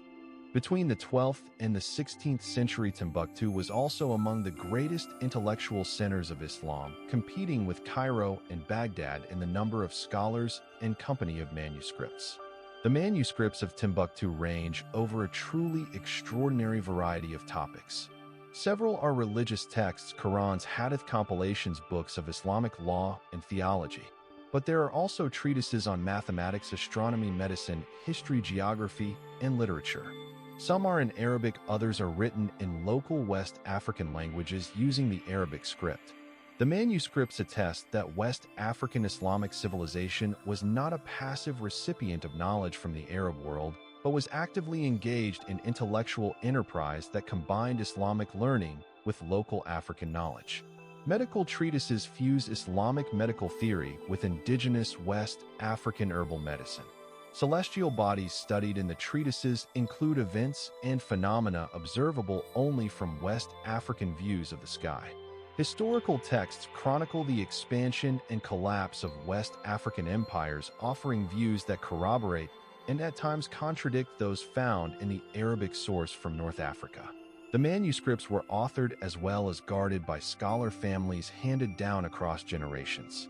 Many Timbuktu families possess collections that span centuries holding manuscripts penned by ancestors in the 15th or 16th centuries. These people saw themselves as custodians of knowledge who had a duty to keep texts not simply for themselves, but for the generations that were to come. When manuscripts crumbled, they were recopied. When trouble began, manuscripts were buried or spirited away. The manuscripts were simultaneously a representation of family heritage, intellectual currency, and religious obligation. The value of these manuscripts was not recognized by 19th and 20th century European colonizers of Africa. Colonial officials often considered African societies to be illiterate, believing there was little, if any, written culture in Africa. The Timbuktu manuscripts defied this assumption, but they were all but unknown beyond that. It was only late in the 20th century that Western academics started realizing the enormity and value of the Timbuktu manuscript tradition. Estimates claim that there are or were up to 700,000 manuscripts in and around Timbuktu, which would make it one of the largest manuscript collections in the world. In 2012, that collection was under threat of extinction. Armed Islamist groups linked to al-Qaeda took control of northern Mali, including Timbuktu. These groups had a very radical interpretation of Islam, which considered many cultures heretical. They started blowing up Sufi tombs in Timbuktu, saying that the worship of saints was contrary to monotheistic teachings. Scholars and librarians worried that the manuscripts could be next. The manuscripts included texts on law, theology, mysticism, and other topics that the extremists might have considered heretical. At the heart of these manuscripts, however, was heritage that, beyond the narrow religious vision of the extremists and the destruction of heritage, is a tool of those that seek to wipe out identities and impose their own worldview. The sequence that followed was extraordinary. Librarians and scholars in Timbuktu mounted a silent campaign to rescue the manuscripts. Working at night, they packed manuscripts into trunks and fled the city. Some manuscripts were concealed in private homes. Others were hauled to the south to the capital Bamako by donkey cart, by boat down the Niger River, and by car along treacherous highways. The operation went on for months, with hundreds of thousands of manuscripts being spirited to safety. When French and Malian troops recaptured Timbuktu, in early 2013, the Islamists burned the main public library, the Ahmed Baba Institute, killing thousands of manuscripts that had not been smuggled out. Certainly, this was not the case for most of the collection, which had been saved against all odds by the courage and quick thinking of the librarians of Timbuktu. The evacuation of the Timbuktu manuscripts is a familiar pattern in history. When the Library of Alexandria burned, establishment scholars saved only what they could carry. When Vikings invaded the island of Iona in Scotland, monks took the Book of Kells to Ireland. When the Mongols neared Baghdad, a handful of scholars took flight carrying manuscripts. When Islamic radicals seized control of Timbuktu, the librarians chose preservation over their own safety. In all three instances, saving manuscripts had been a decision that entailed risking one's life, squandering one's resources, and placing the preservation of culture above the most basic needs of individual survival. The librarians who rescued the Timbuktu manuscripts from destruction are heroes in the oldest and best sense. Everyday people who found themselves in unprecedented situations and decided to make choices that safeguarded the cultural heritage of humanity. Since the evacuation, there have been efforts to preserve and digitize the Timbuktu manuscripts. Many were deteriorated during the hurried flight or by years of storage in substandard conditions. Paper in West Africa's climate. Paper suffers under the humidity, heat, and the insects in West Africa's climate. Manuscripts that had survived for centuries in family libraries were now being crammed into trunks in makeshift warehouses. To conserve, they need to clean, to repair damage, to treat mold and insect infestations, and sometimes to put the books into new storage containers. Digitization ensures that the content can be preserved even as the physical manuscripts are still degrading, and it also means that scholars from around the world who will never be able to go to Timbuktu now have access to these manuscripts. The digitization initiatives also help to bring West African intellectual history to light, challenging misconceptions related to African literacy and learning. The tales of Heinsa and Timbuktu capture what it means for knowledge preservation to occur through a range of diverse technologies and cultures. Buddhist scriptures were preserved in Korea through woodblock printing, a technique that could be endlessly duplicated and that enabled redundancy of copies. Timbuktu kept Islamic and African learning alive by way of manuscript copying, with knowledge scattered throughout a number of private collections rather than being tied to a single institution. Both were successful. Both collections endured for centuries. They both also confronted threats that necessitated active intervention. Heinsa was saved from the Mongol invasion and continues to be saved by the dedicated preservation work of Buddhist monks and Korean cultural authorities. Timbuktu was saved from Islamic extremism because librarians put their lives on the line to save manuscripts. Neither collection was passive in its survival. Both needed to be actively maintained to be sustained against entropy, against political violence, against the very ticking of the clock. Some books are not lost to the ravages of time because they are locked away in great institutions or isolated monasteries, but because of the bravery of individual people who understand worth where others only see threat. Consider the tale of a single tome, a brightly colored Hebrew manuscript born in Barcelona around 1350 that would survive 6 centuries of persecution, war, and destruction through a succession of miracles. This is the Sarajevo Haggadah, so named after the city in which it has found its resting place during the past 500 years, and that long voyage represents everything extraordinary about how knowledge defies unimaginable factors. Haggadah is the Jewish text read during Passover, telling the story of the Exodus from Egypt.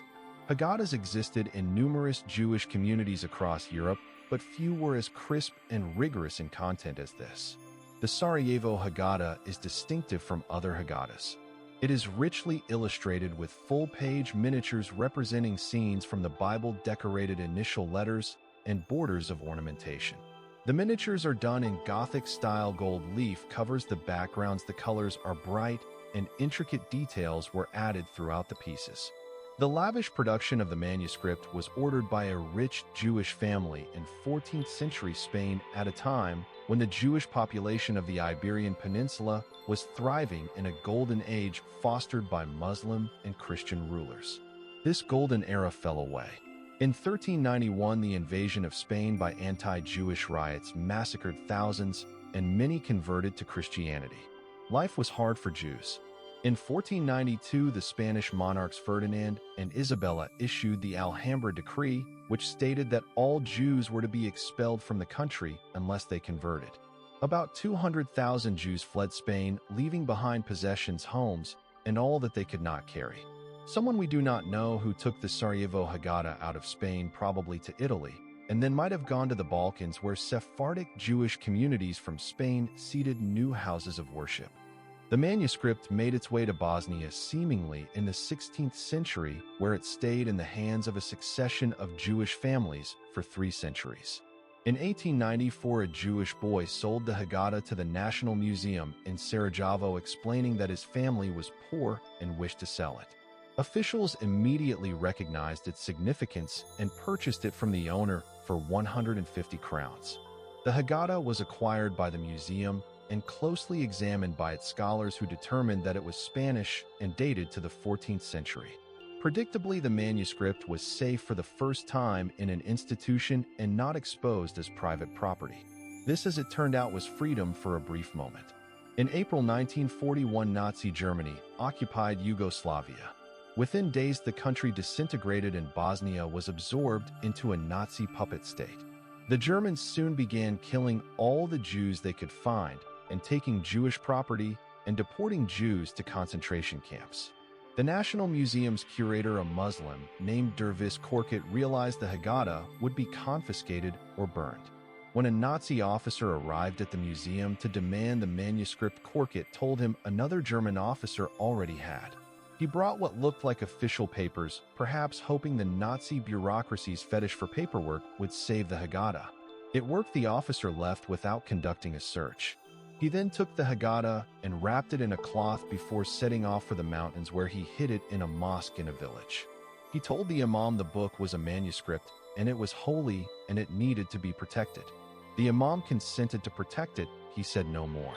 War Jewish communities in the siege of Sarajevo were being deported and killed, and the Jewish Sarajevo kept this Haggadah in a Muslim mosque for protection by non-believers. After the war, the Haggadah was back on display at the National Museum.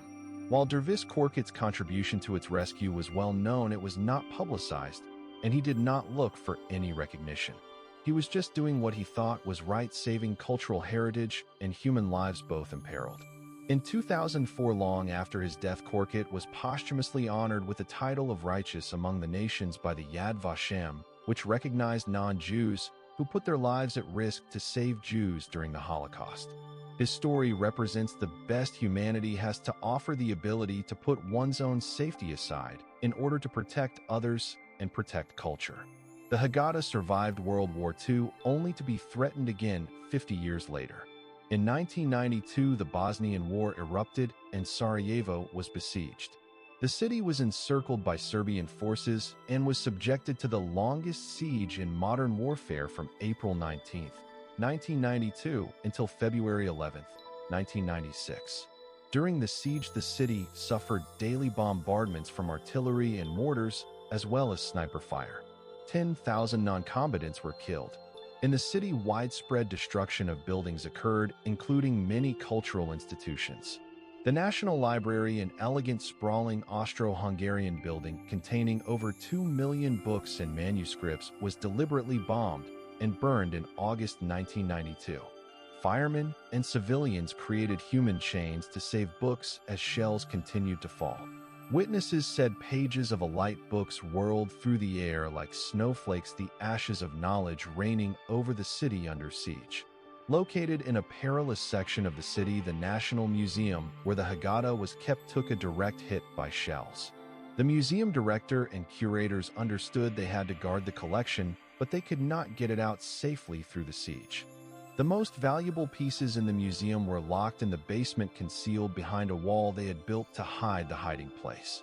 The Haggadah was taken into this temporary vault along with other priceless items. The manuscript was concealed in the dark while the city languished for 4 years. When the siege was over, the Haggadah still survived. It had endured medieval persecution, the Holocaust, and a contemporary siege.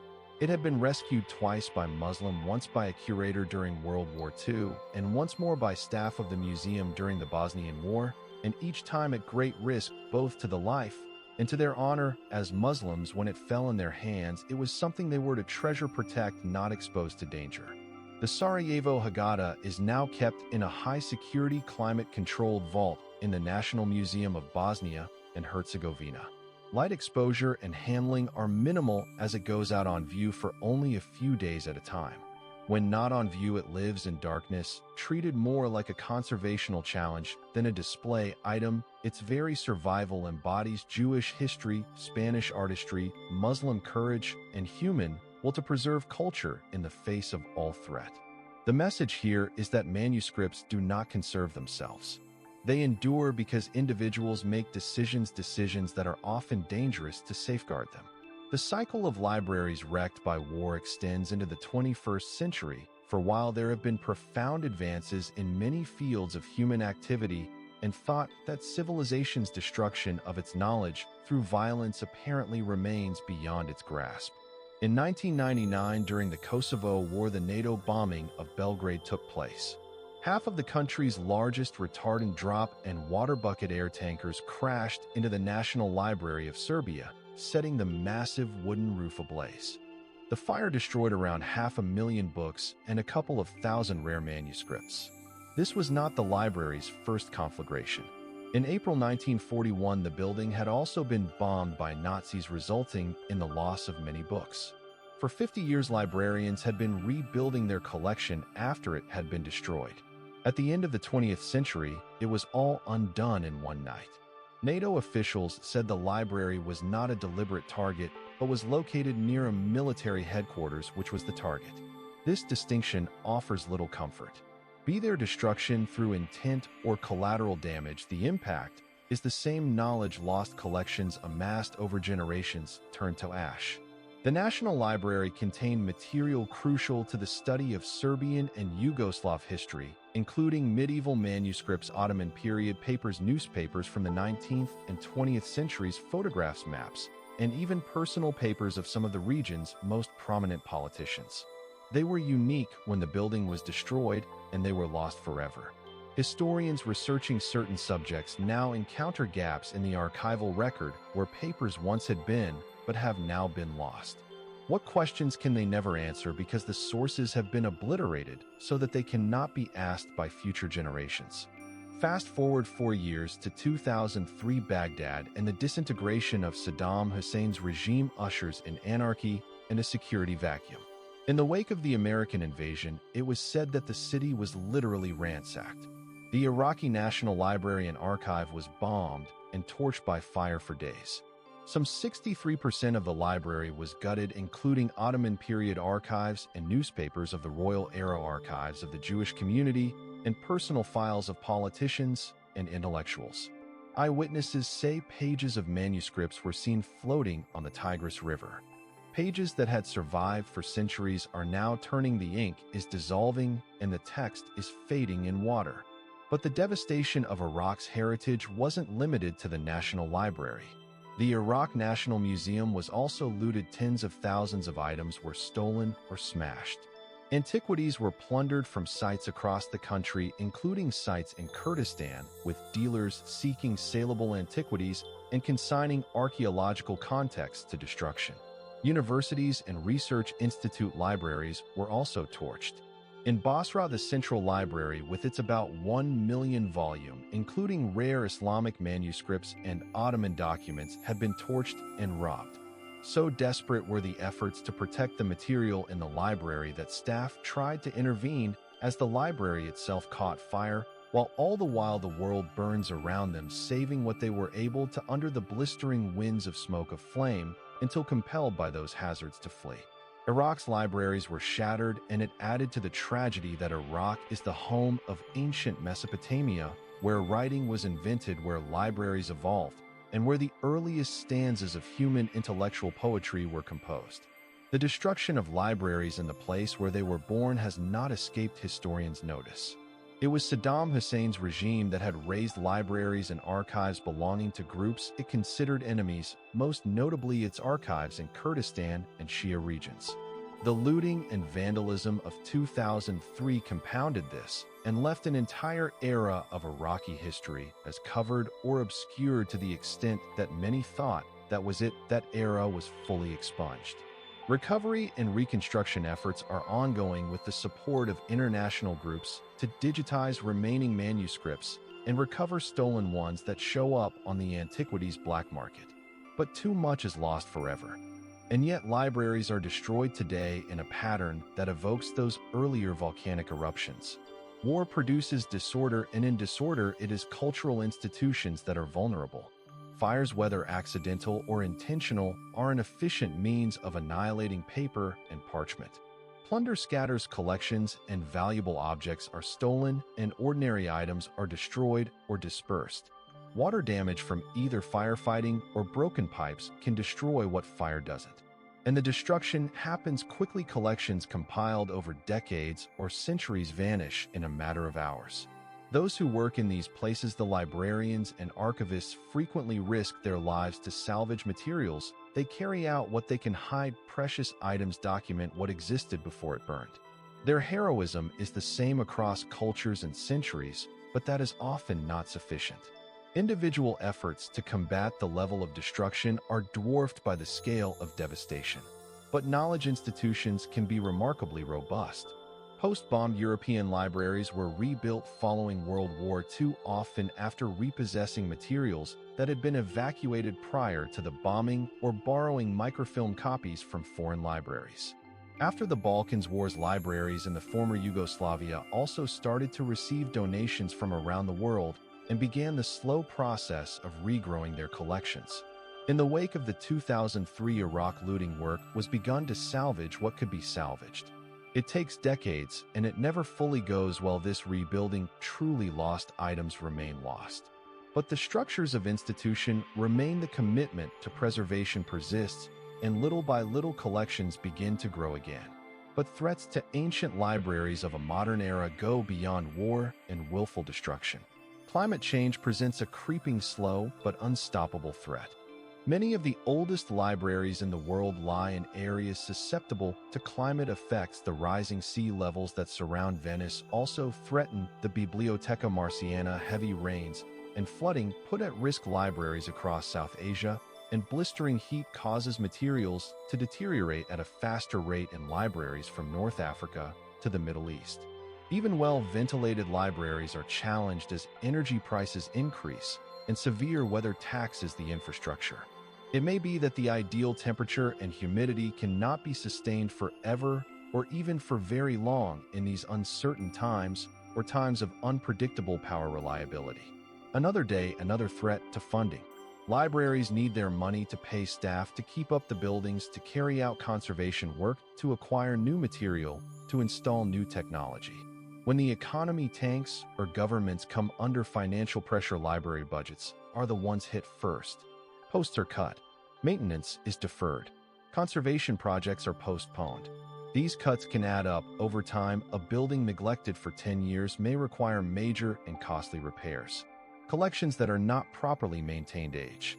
The knowledge librarians have about their collections, or the tacit institutional knowledge of where things are housed, or that evolved over decades through institutional memory, retired or lost experienced staff, without replacing them, and the library is left empty-handed and with no answer to any of the questions above. Once lost, it is hard to regain this knowledge.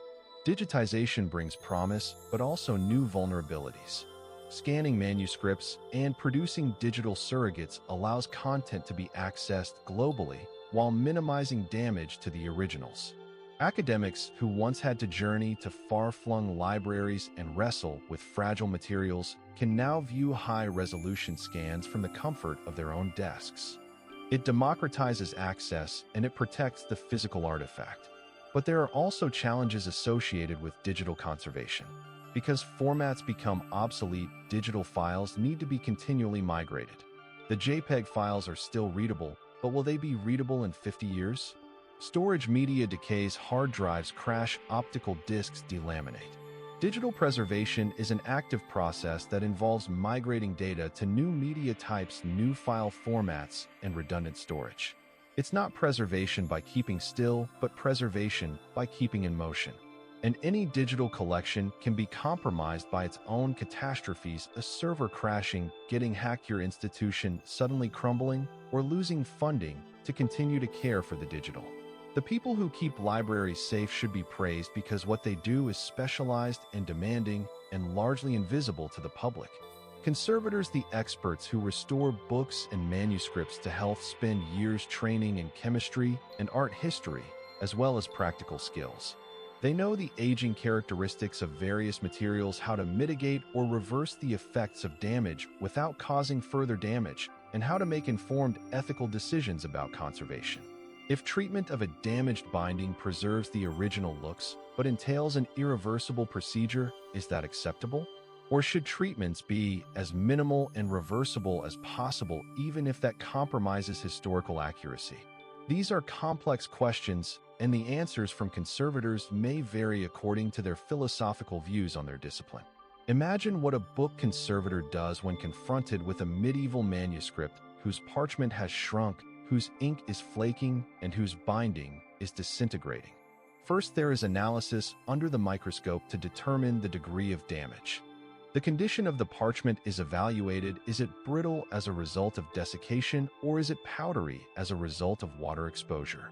The ink is tested. Is it iron gall ink, which can eat through the parchment, or lamp black ink, which is more stable?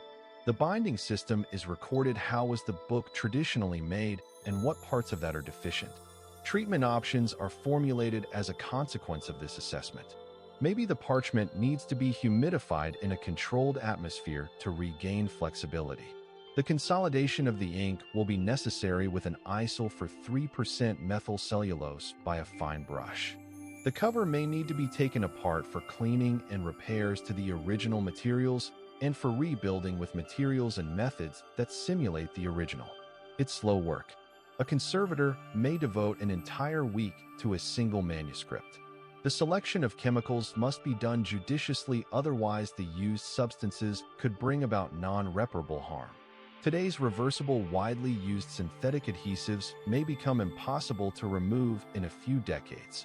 Some historical treatments we now know were damaging techniques employed to repair manuscripts led to further damage. Sometimes modern conservators must first undo old repairs before they undertake modern treatment of a manuscript.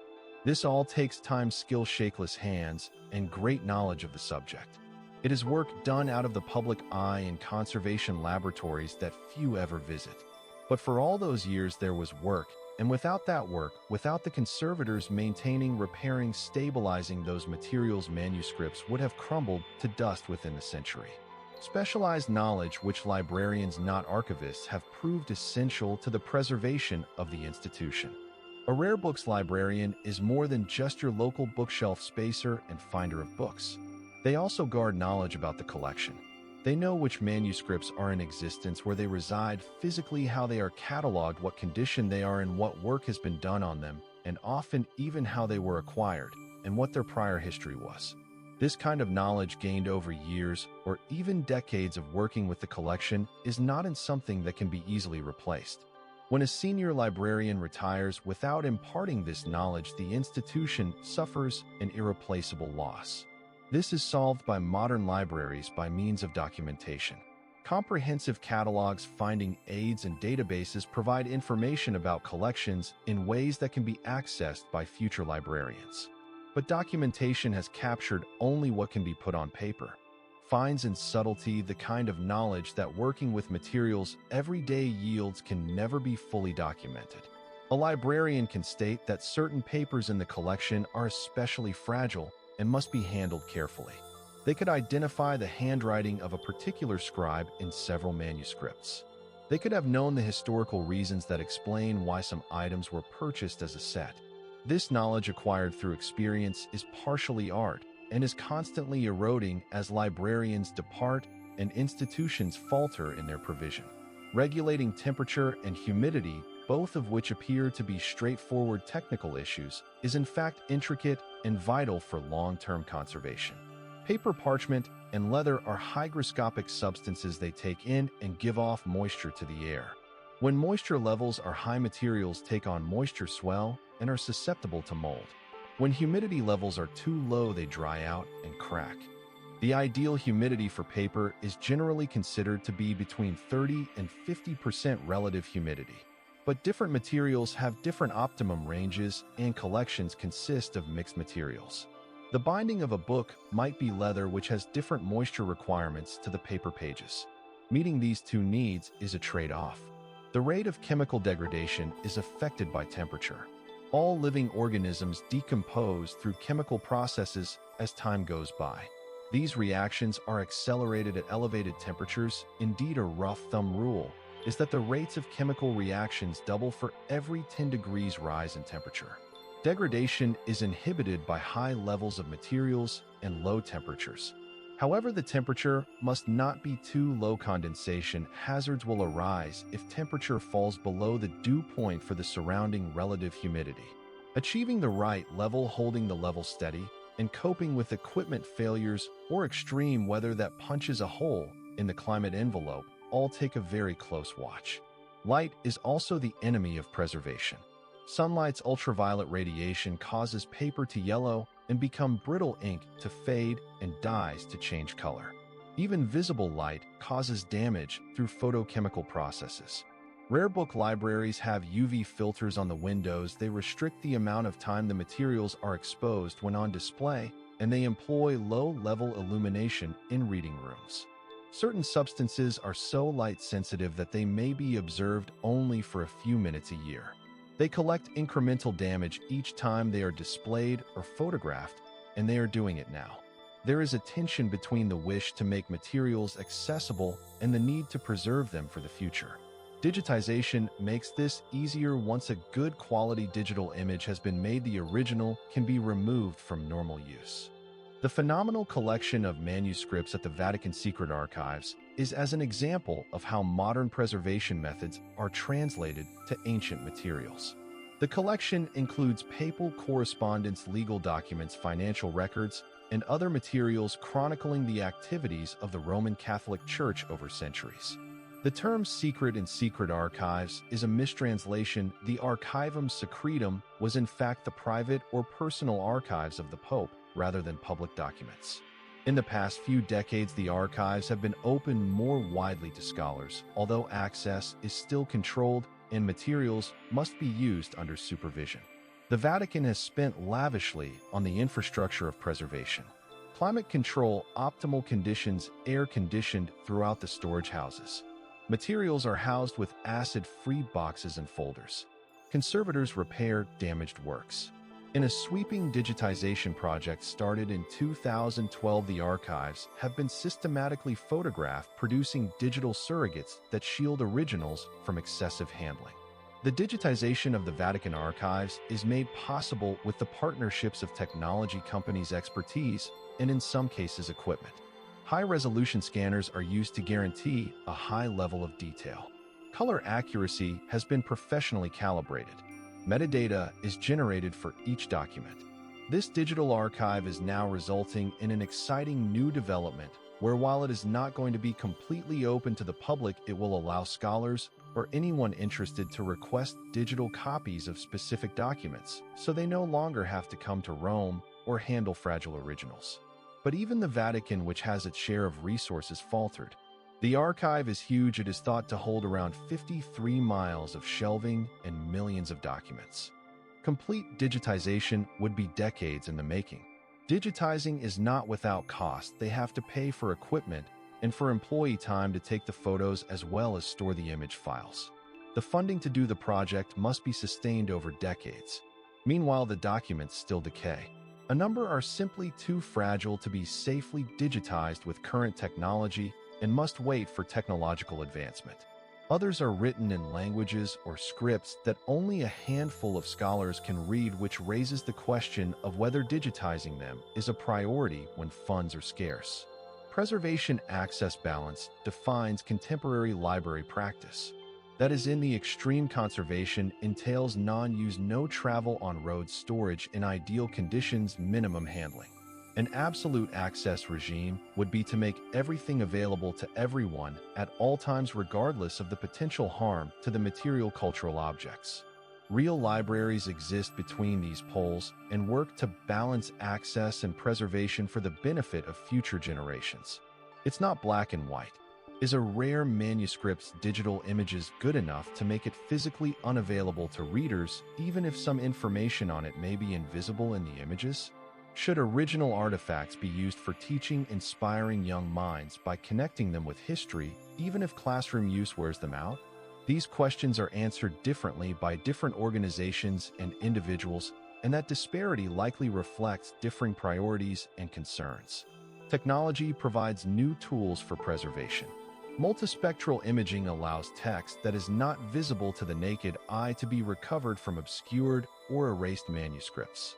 X-ray fluorescence analysis can be used to characterize pigments and inks and provide conservators with information about materials and inform treatment decisions.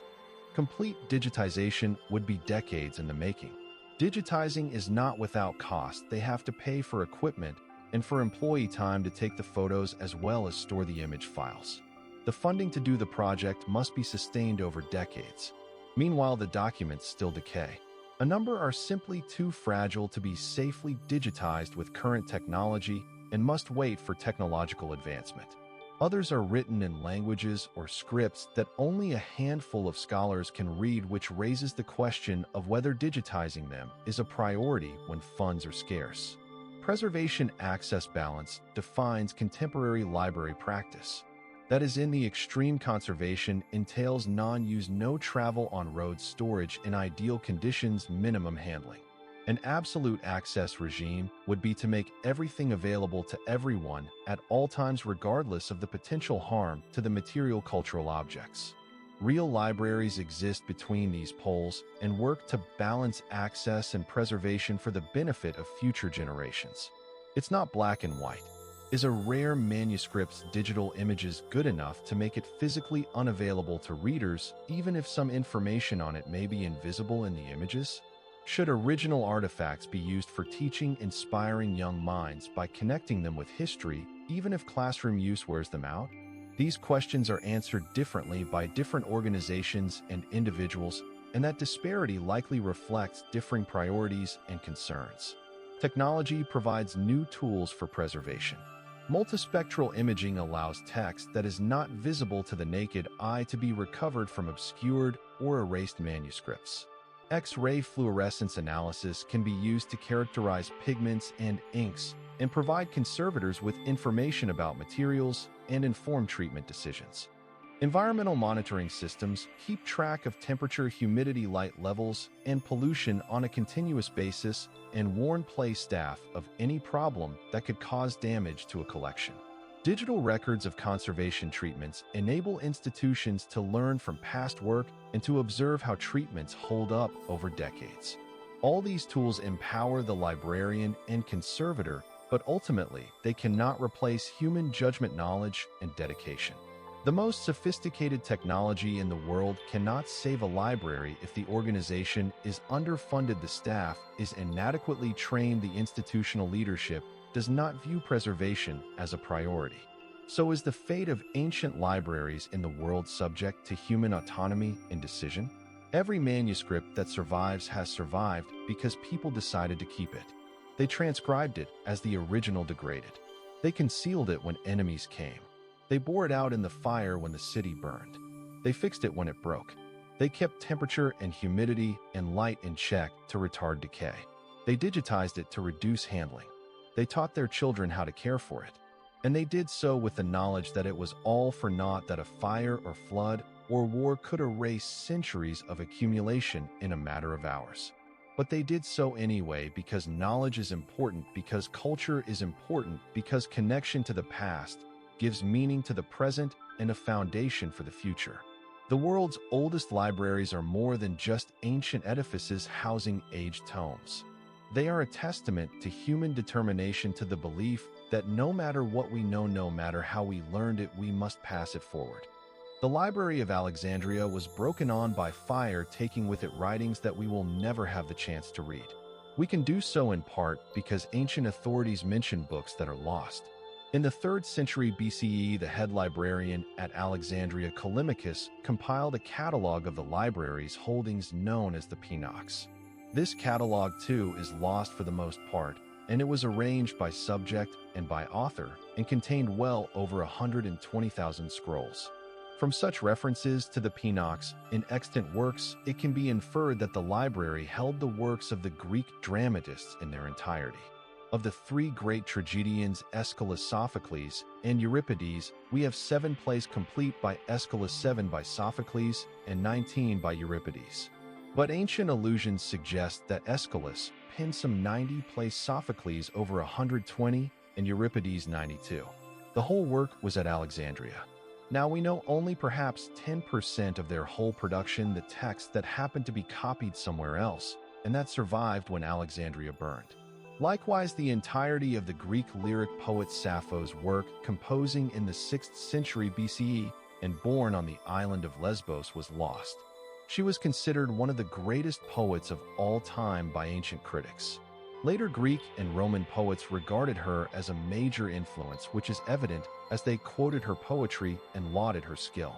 Her entire oeuvre was collected and edited by the Alexandrian scholars who also arranged them in 9 books of poetry.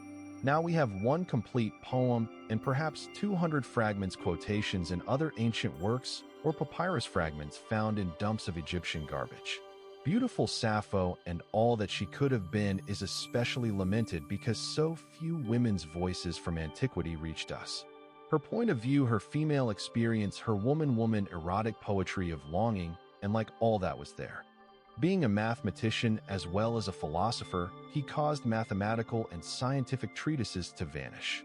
Greek mathematicians discovered theorems that were not rediscovered until the Renaissance and later. Archimedes calculated pi, developed methods similar to integral calculus, and addressed problems in mechanics and hydrostatics that anticipate modern physics. We have some of his works, but have known others through mentions. Method, a treatise explaining how the author discovered many of his theorems using mechanical methods before he proved them rigorously, was lost for centuries and only found in 1906 in a palimpsest, a manuscript from which its text had been washed off and overwritten with Christian prayers.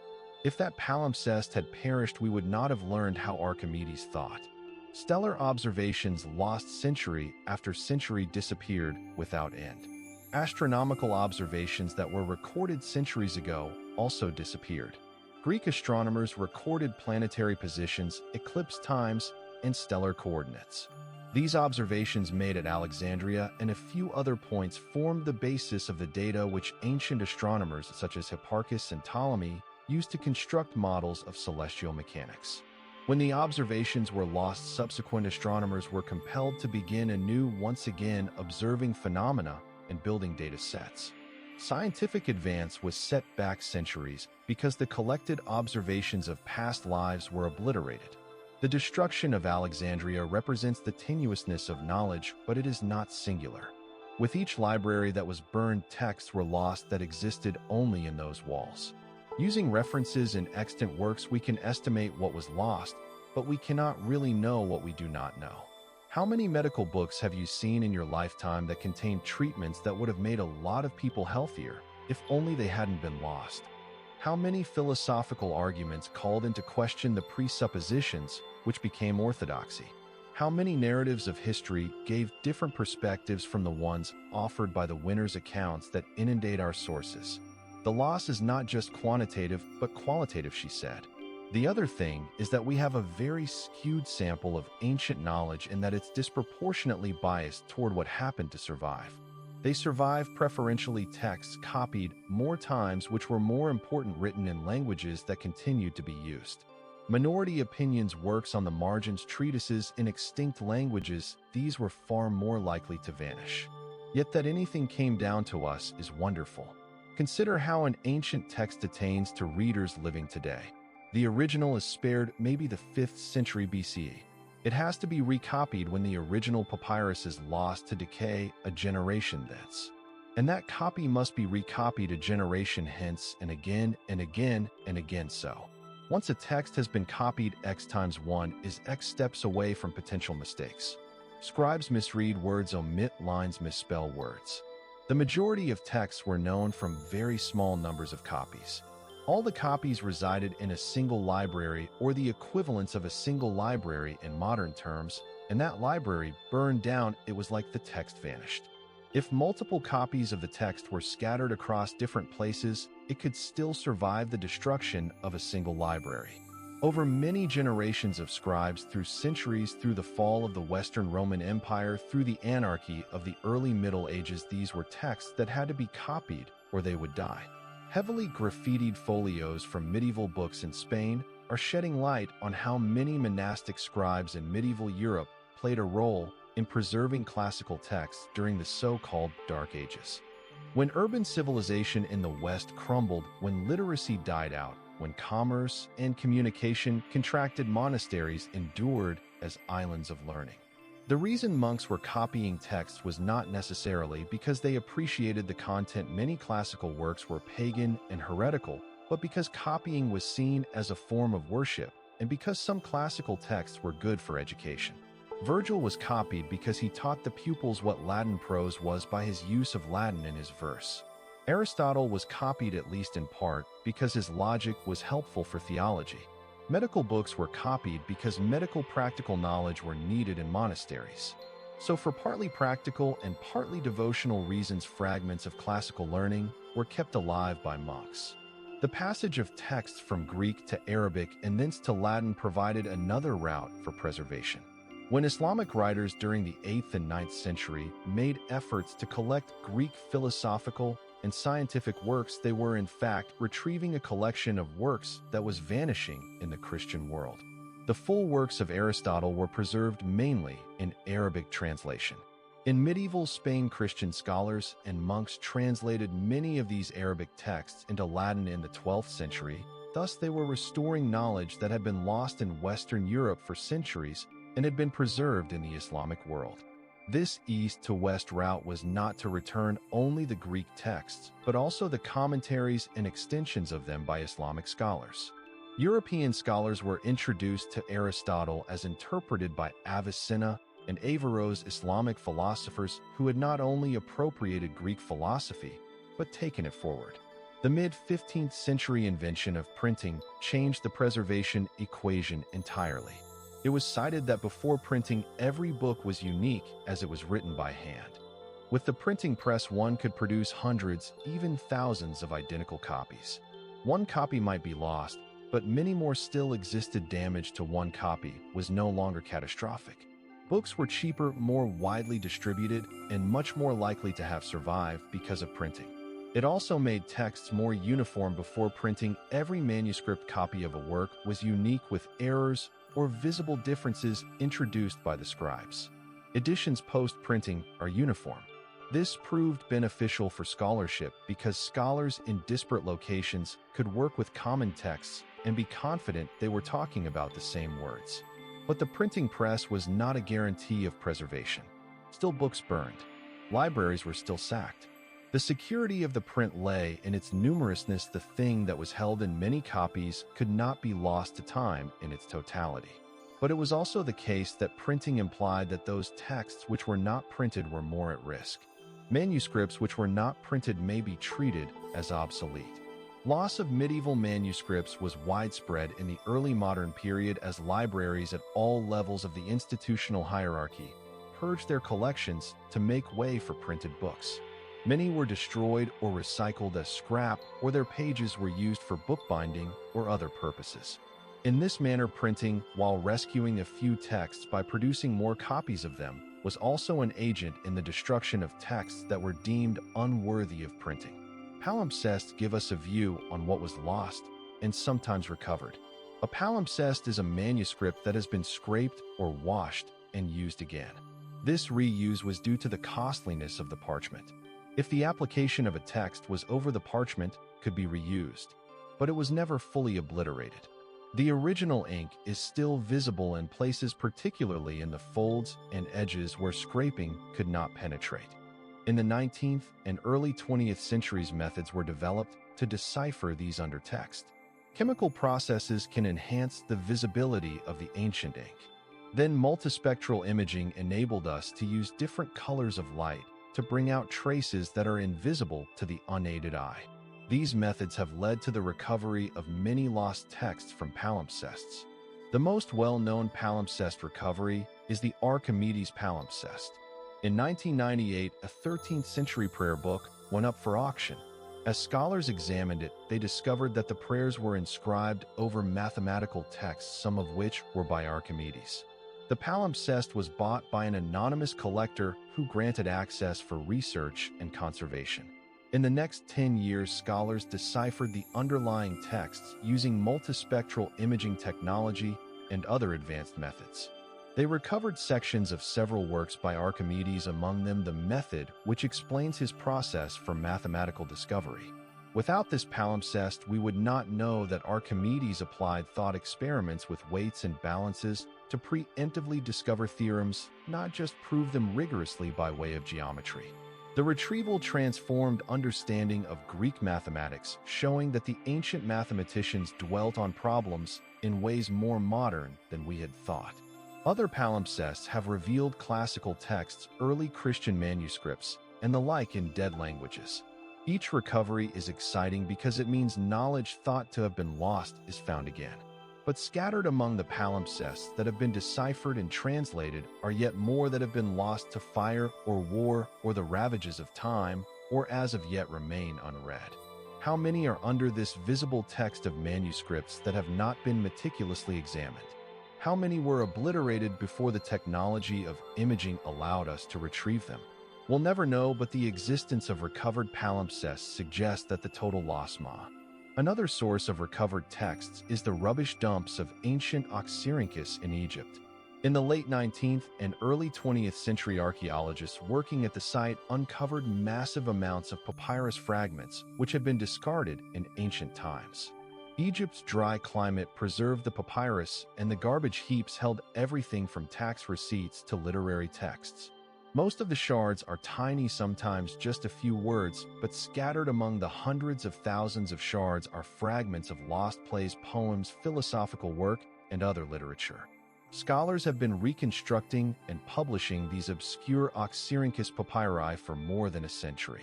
New fragments are still being recognized and published. It's a slow process. Small fragments can take months of work to decipher, contextualize, and publish.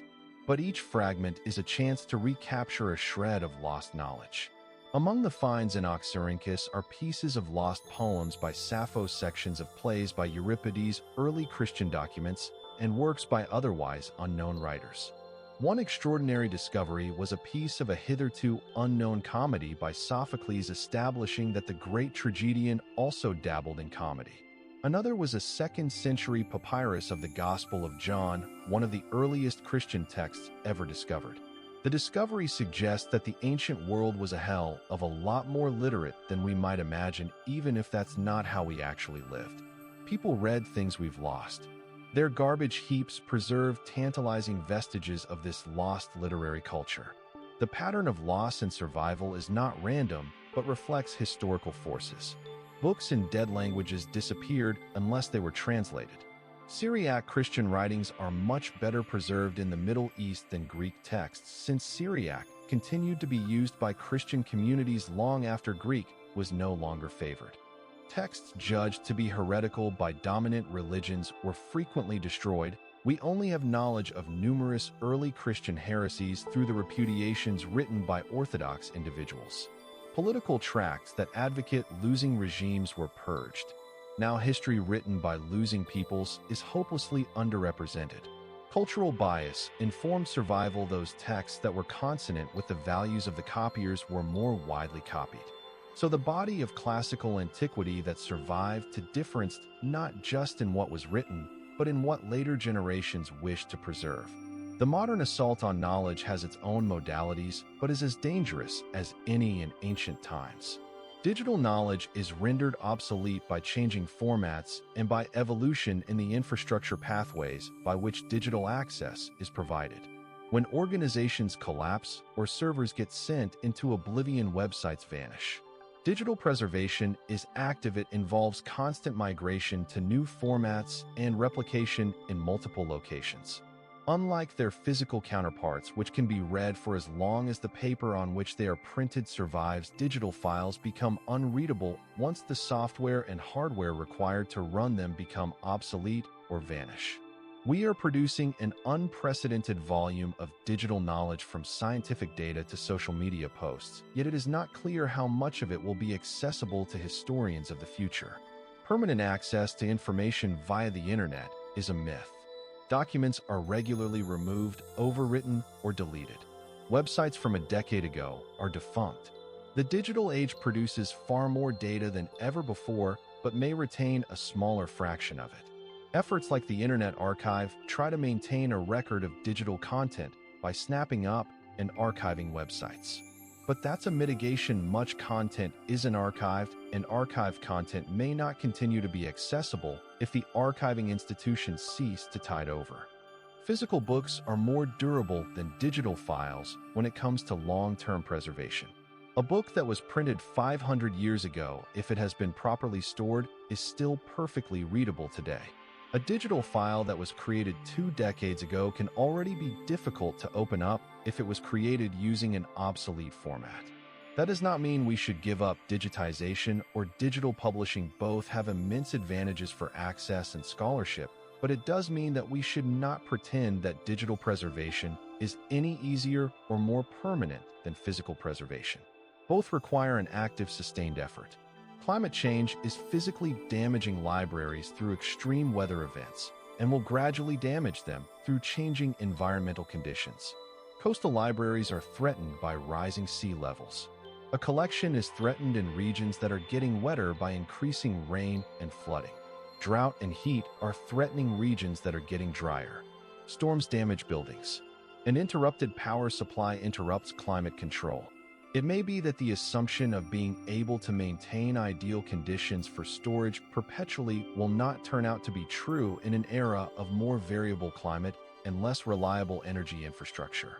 Libraries in at-risk areas are considering moving collections or perhaps taking larger losses.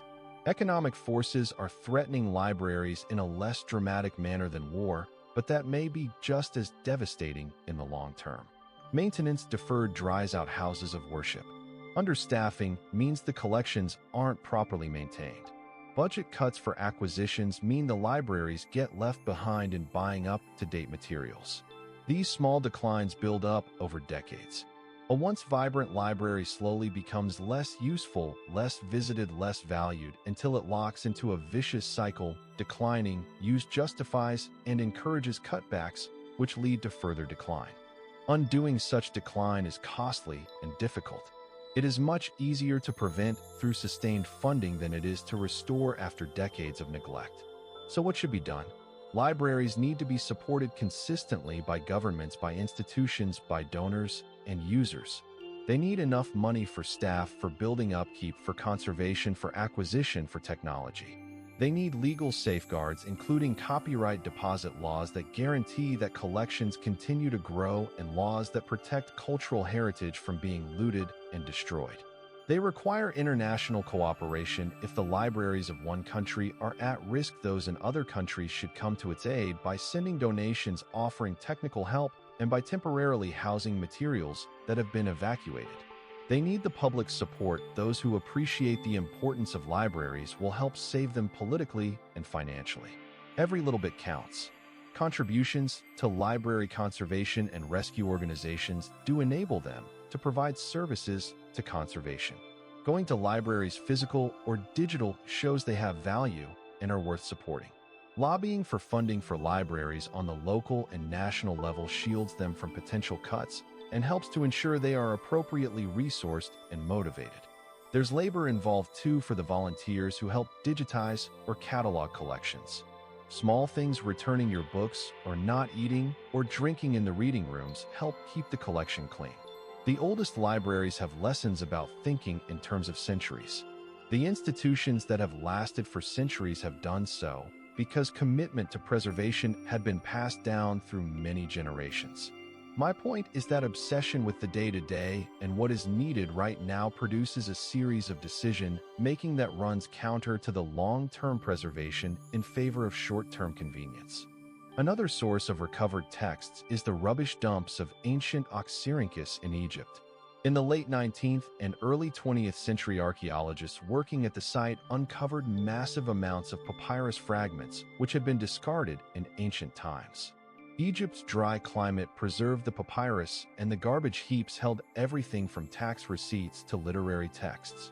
Most of the shards are tiny, sometimes just a few words, but scattered among the hundreds of thousands of shards are fragments of lost plays, poems, philosophical work, and other literature. Scholars have been reconstructing and publishing these obscure Oxyrhynchus papyri for more than a century. New fragments are still being recognized and published. It's a slow process. Small fragments can take months of work to decipher, contextualize, and publish. But each fragment is a chance to recapture a shred of lost knowledge. Among the finds in Oxyrhynchus are pieces of lost poems by Sappho, sections of plays by Euripides, early Christian documents, and works by otherwise unknown writers. One extraordinary discovery was a piece of a hitherto unknown comedy by Sophocles, establishing that the great tragedian also dabbled in comedy. Another was a 2nd century papyrus of the Gospel of John, one of the earliest Christian texts ever discovered.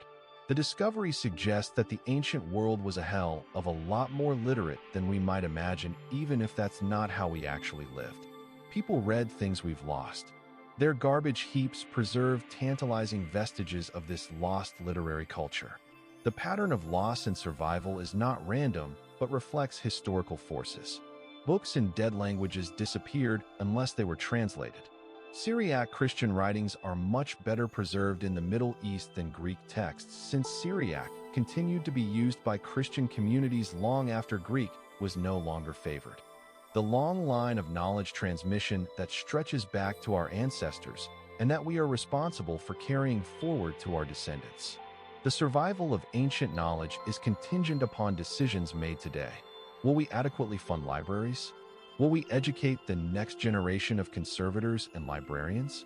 Will we prioritize long-term preservation over short-term gratification? Will we protect libraries on the battlefield? Will we keep pace with changing climate and changing technology? These aren't talking points. They will need to be translated into actions and resources. The libraries that survive into the 22nd century are the libraries that are supported in the 21st. The manuscripts that are still readable in 200 years are the manuscripts that are well conserved today. What knowledge should be preserved for future generations? Questions will be raised about whether physical libraries are still needed in the online age. Can't we just digitize everything and store it electronically? The question misunderstands what libraries preserve. Yes, content can be digitized to be made accessible, but libraries hold more than text. They archive artifacts, tangible items with history of their own. A medieval scribe's copy of a manuscript has worth beyond the words it contains. The paper, the ink, the handwriting, the binding, the manuscript's marginalia all provide clues as to the when, the where, and how the manuscript was produced. Some of this is captured in digital images, but not all of it. Physical inspection is still invaluable for a number of disciplines. In addition, tangible goods have emotional and symbolic power that digital files do not possess. To see the very manuscript that weathered 6 centuries to hold the binding that a late medieval craftsman created to find oneself in a library that has been in operation for 1,000 years, these are moments that change us. Libraries are conserved by virtue just being. An institution that has endured for centuries derives authority from its age. The oldest libraries get this prestige. People assume they have value even if they don't use them. That recognition does protect. It is not anything. Present-day institutions can collapse too if their will or their resources falter. The establishment of the National Library of Bosnia and Herzegovina had a long tradition in Sarajevo dating back to the century before it was destroyed in 1992. Nothing protected it from its age. What saved the Haggadah and other valuables were human deeds, people choosing to shield them from risk. The best story about the oldest libraries in the world is a story of values. What are we willing to value and protect enough? What will we consider future necessities? How much are we willing to sacrifice to protect culture and knowledge? These are questions that different cultures answer often very differently to many of those same questions. Some societies throw vast sums into libraries, believing them to be critical infrastructure. Others seem to regard them as luxuries to be funded when times are good and cut when they get bad. Looking over the sweep of history, the pattern is obvious. Knowledge exalting societies keep their libraries, and those that keep their libraries culturally and intellectually advance. That's no accident. Libraries promote scholarship. Scholarship produces knowledge. Knowledge fuels progress. Burn the libraries and you doom the basis of cultural and intellectual life. In a library fire, there is more to be lost than books. We are losing the accumulated work of all who created, copied, preserved, and organized those books over centuries. We lose the possibility of what could have been discoveries that future scholars might have made with those materials. We lose a piece of our shared memory as a species. We lose, too, something less tangible, but just as deeply important, our belief that human labor can fend off the ravages of time and entropy. Every burning library is a tear in the body of human culture. Every library that survives is a triumph, evidence that diligence and tenderness can shield knowledge from the most daunting of odds. The title "Oldest Libraries in the World" has been attributed to several libraries. They are monuments to human willpower, to the belief that knowledge is important and that culture needs to be saved, and that our link to the past helps to give us meaning in the present. The manuscripts they guard are not simply old papers written in archaic scripts. They are voices from the past speaking across centuries, telling us who we were, how we thought, and reminding us that we're part of a story a whole lot longer than the little lives we lead. When we read words written 1,000 years ago, we are participating in a conversation that spans thousands of years. When we add in our own knowledge and understanding to the accumulation, we are participating in that conversation and carrying it forward, bestowing future generations with the same gift past generations bestowed on us, the opportunity to know what lay before. The future is unknowable. Climate change, political turmoil, economic strain, and technological disruption all put at risk the institutions that store knowledge. But humans have been threatened before, and some libraries have survived for more than 1,000 years because people continued to opt for preservation. It is a decision that must be made again in every generation by every society that values its past and wants to see a future. The oldest libraries survived because people were willing to save them. Today's libraries will survive into the future only if we do. That's our choice. It is our responsibility. And the consequences of our decisions will reverberate through the centuries, shaping what those future generations know about us.